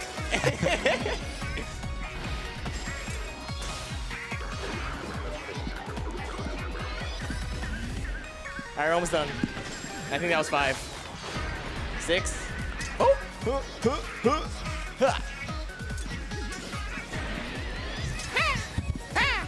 Sorry, I got you in the head there. Hey, it's all good, man. Last one. Boom. Here we go. Oh my God, I landed up perfectly. Let's go. Go, here we go. And Ready for time. Good work.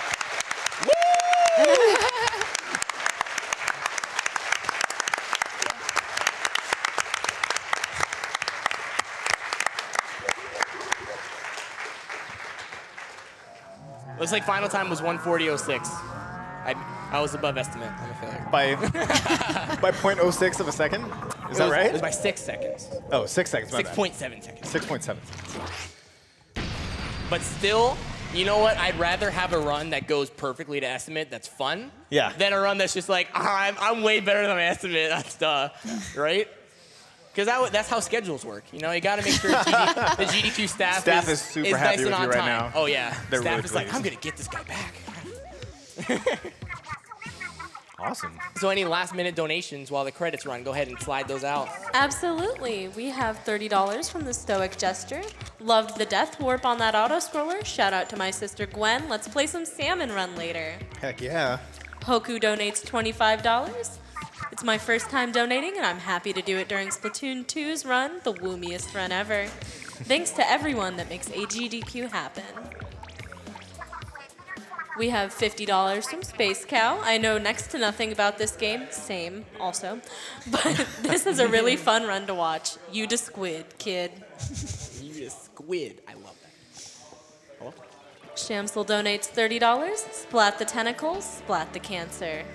And splat the credits. And splat the credits. these credits are really interactive. So if I don't shoot at all, you don't see anything.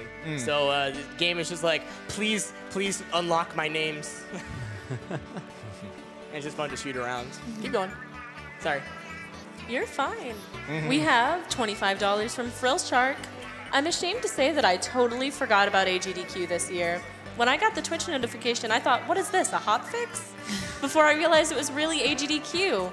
Here's a little of my Christmas money to make up for my forgetfulness. Kokosori donates $25. Splatoon 2, just incredible. Yeah. Because ink. Breathe. Yeah. It's okay. Theoretical Lie donates $150 and just says, yay! Yay. Yay. Deadline John drops $25. I love Donkey Kong Country, so I had to donate to get that reverse boss order run. I don't know what that is, but it sounds amazing. Happy runs. We have a $30 donation from Abutu. Hey, Tones, Abutu here. I don't have anything witty to say, so I'll just say best of luck with the run.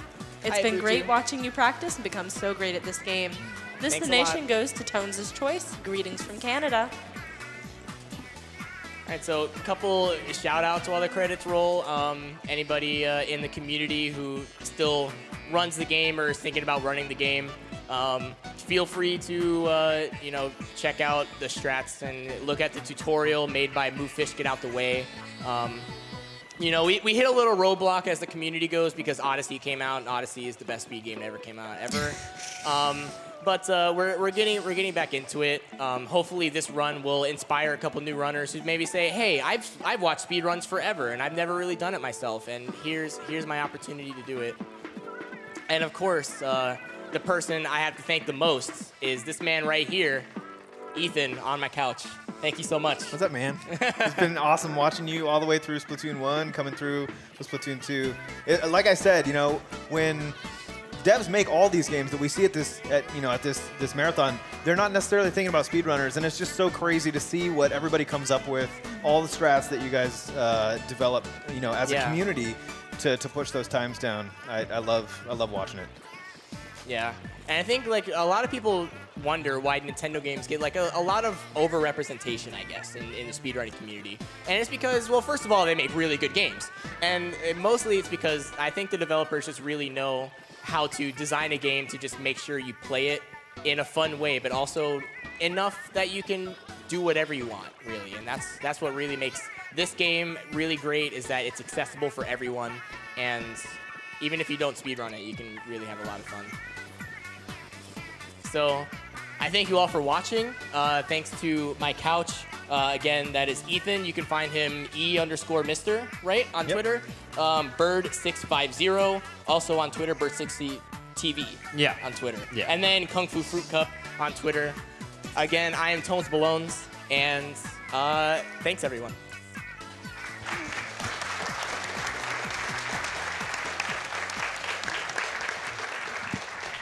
And thanks again to Tones for that amazing speed run. We're going to go play a few Twitch ads and then go to a few messages from our sponsors.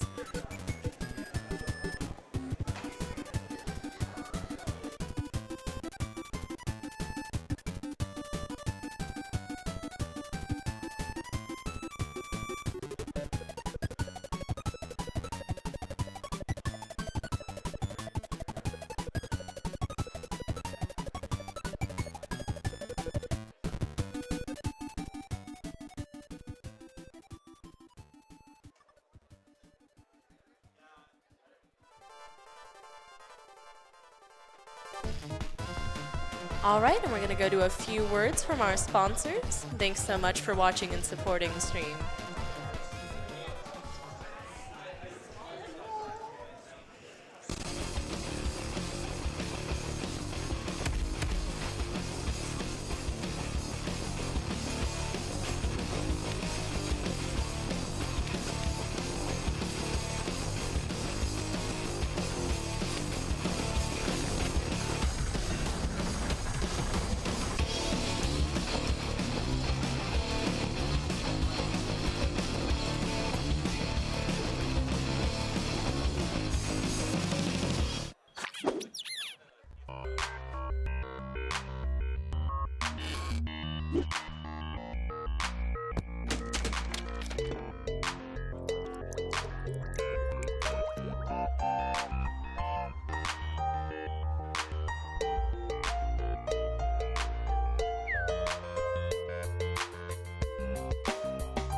And we're back.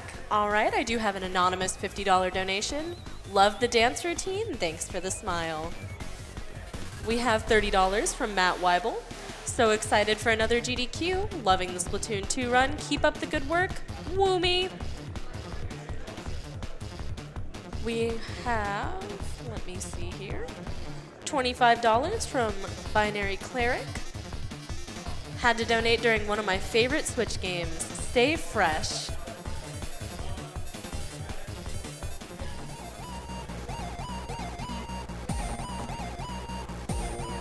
Flarp Freak donated $200 to say, hey Tones, you're awesome and super happy to see you running Splatoon 2. We have another Woomy from Lonely Days 17 who donates $50. Woomy, good luck TonesBalones.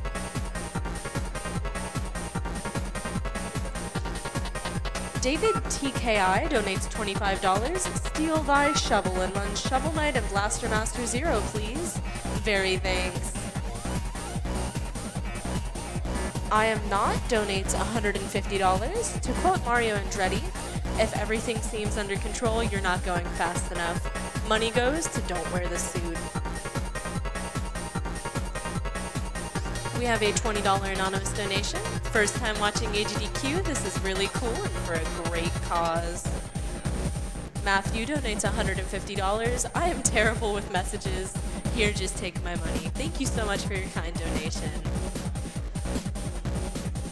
And we're actually ready to go to an interview with Jay Hobbs and TonesBalones.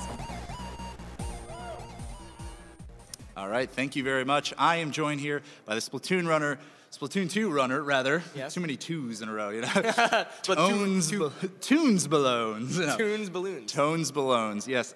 Excellent run, man, first off. Congratulations. That was super cool to watch. And now I want to get right into asking some questions about it.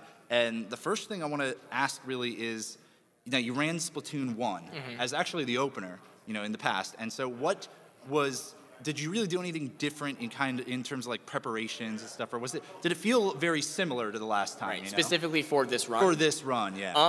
It was very similar. You know, I've always been comfortable doing these sorts of runs for the marathon. I love doing them, and it was just practice my mechanics and make sure I practice the stuff that is not going to be, or practice the stuff that's going to lose me the most time. Right. You know. Yeah. Of course. Cool. Well, I also want to ask you, what do you think, or I know that you probably went over the controls, right? Yeah. When you went, but let's reiterate for the folks at home who didn't see it. What control setup did you use? Because I know there's a big kind of divide between the people who are like, oh, you got to have gyro controls, and others who don't. Yeah. So my preference is using the Switch Pro controller with gyro controls. Okay. I think that they work wonderfully. It really translates, especially if you're a fan of keyboard and mouse as opposed to stick.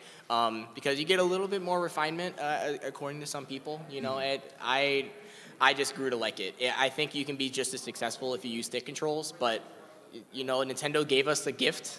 You might as well take advantage of it, right? Right. Yeah, that's pretty cool. Well, I guess the next thing I really wanted to get into was Splatoon isn't often known for its single player, right? Like both the Splatoon 1 and 2 are known about their multiplayer, both on the competitive side and the non-competitive side. So first off, do you play the multiplayer very much at all? And if so, do you think there's any kind of translation of skill that has gone one way or the other from speedrunning the campaign to the, you know, does that help you out in the multiplayer, or does the multiplayer skill help you out in the story? Right. So I do play multiplayer. I play a lot with my friends, and we will do league battles and play ranked modes and turf wars and stuff like that.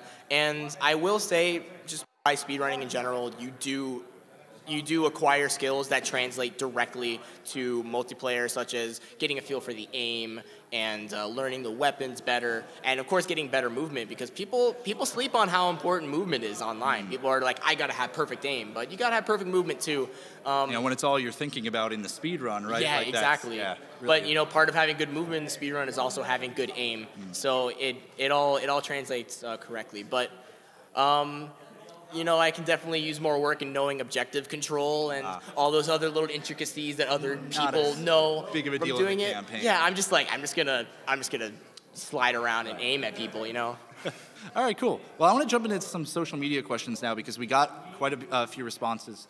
And the first one here, I'm actually going to combine the first two because a couple people asked some similar questions.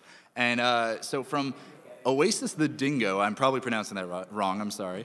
They ask, what do you feel are the core differences between Splatoon and Splatoon 2 in regards to tech? And I'm going to combine that with, what is your favorite change that Nintendo made between the two?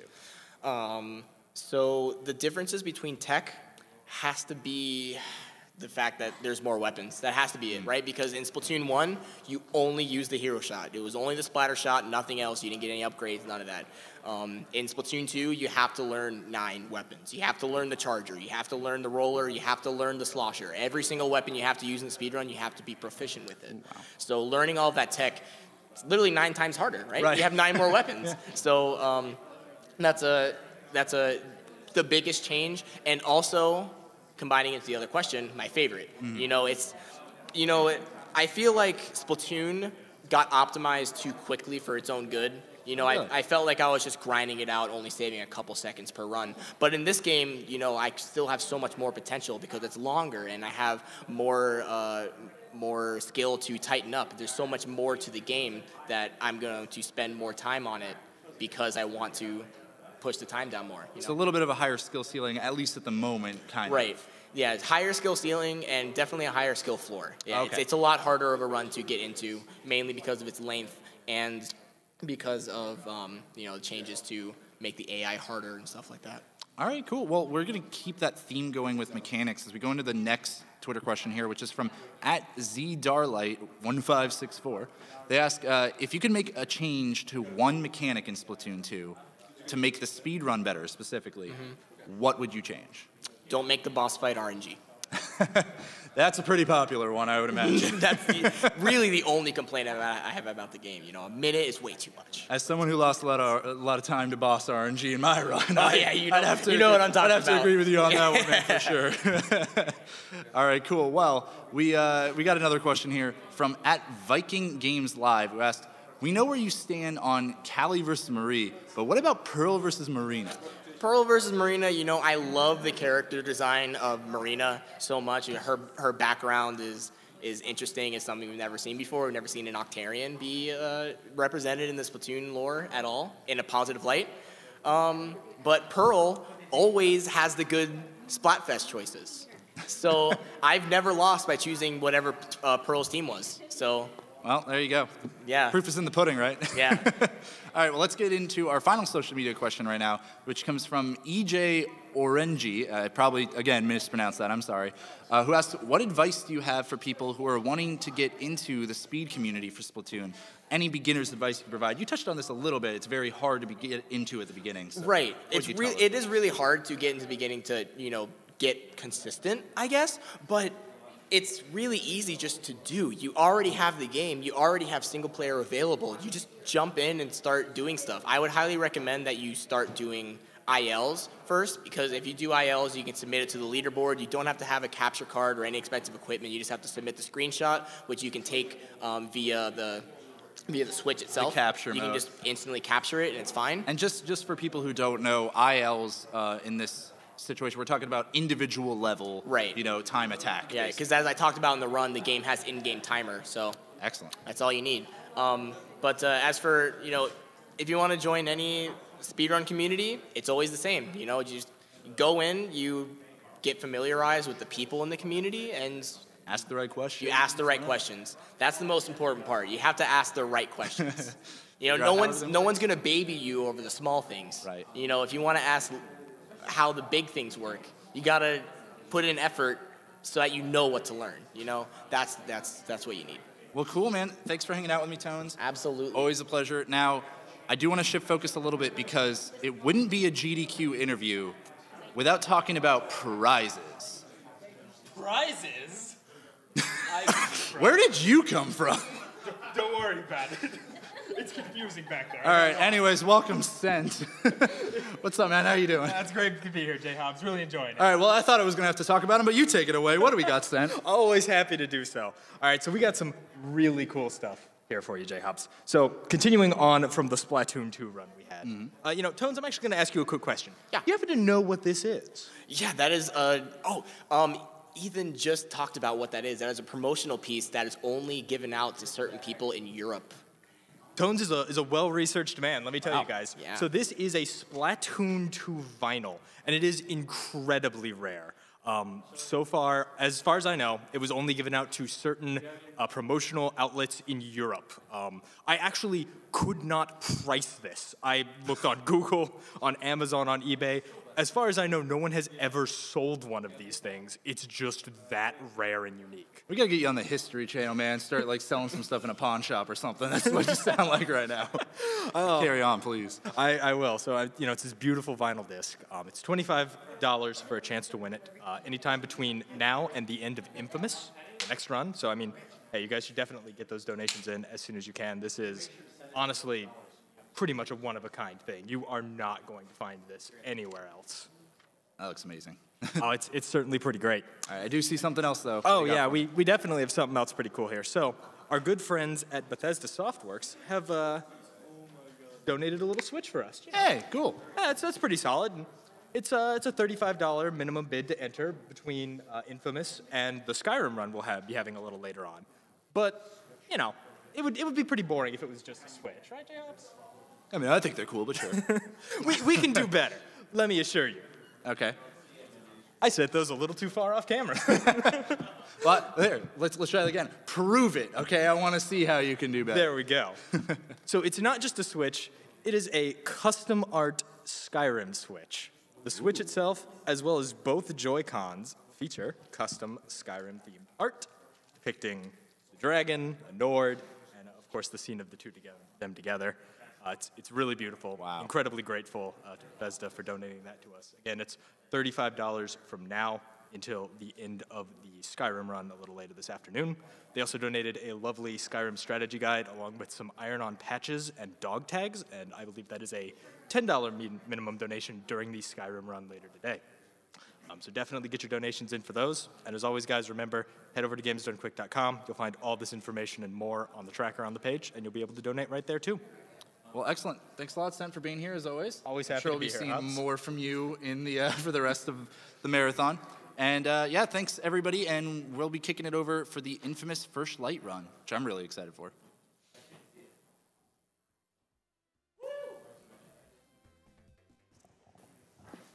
Hey guys, how you doing today? My name is Mizzlesticks. I'll be joining you here for the infamous First Light run. I'm gonna go ahead and read some donations off here. Oh, but we caught you while you were still. We got We were just a little low. We got $100 from Sasha Amethyst. Love watching these GDQs. I know it's early still, but as soon as I saw the donation incentive, I just had to donate towards making that Legend of Zelda: A Link to the Past randomizer run swordless. Who needs a sword anyways? Keep up the good work, guys, and shout outs to all the tech people behind the screen keeping these events running. Hype!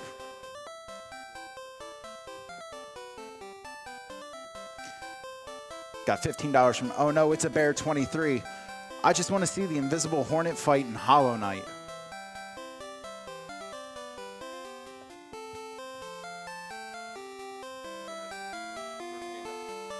All right, we're going to go ahead and throw it over to Emerald Alley for infamous First Light.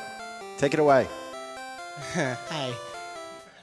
This is actually very awkward point to have it be thrown over because I can't do any menuing until this cutscene ends. So I was practicing a little up until this point, but we have to just let this play for a minute before I can go back to the beginning of the game. Unskippable cutscenes are the best. Yeah. Some of the cutscenes in this game are skippable, not this one.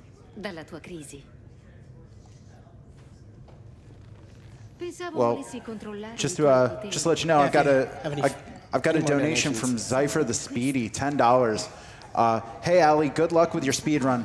Hope you raise plenty for charity. Also, sorry for getting the murdered sole suspect world record before you. P.S. Shout out to Brandon and Lauren. Thanks, Zypher. Yeah, I run that game with a controller. He runs it with mouse and keyboard, so he was always going to get that recce.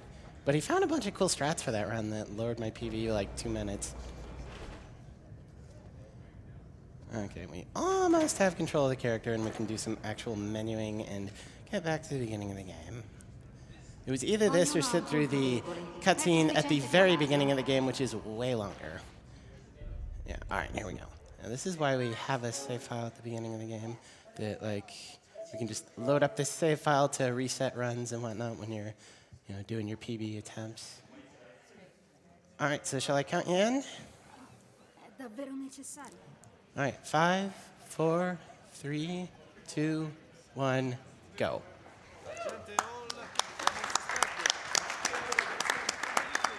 Alrighty, this is Infamous First Light. Welcome to Seattle. If it wasn't obvious by the Space Needle, then I don't know what else would be obvious. Interestingly enough, Seattle is the airport I flew out of to get here. I live in a town just a bit north of Seattle. So the first thing you're going to notice is that the game is running in Italian. There's a reason for that. It's not for the lulz, the memes, or anything of that sort. There'll be a pretty good example of why we run in Italian in just a moment here. So if you don't know the Infamous series, in Infamous we play as conduits, people with the genetic ability to manipulate and weaponize matter. Our hero in this game is Fetch Walker. Her dominion is over neon gas, which also affords her super speed. Nice power to have in a speedrun. Okay, that is incredibly rare. That there would be a cop right there. Wow. Wait, the strat there is to hide in that garage until this chopper gets bored of looking for you, but there was a cop right there. I can't remember the last time that's happened. I'm pretty sure it has. I'm not going to say, oh, that's never happened before.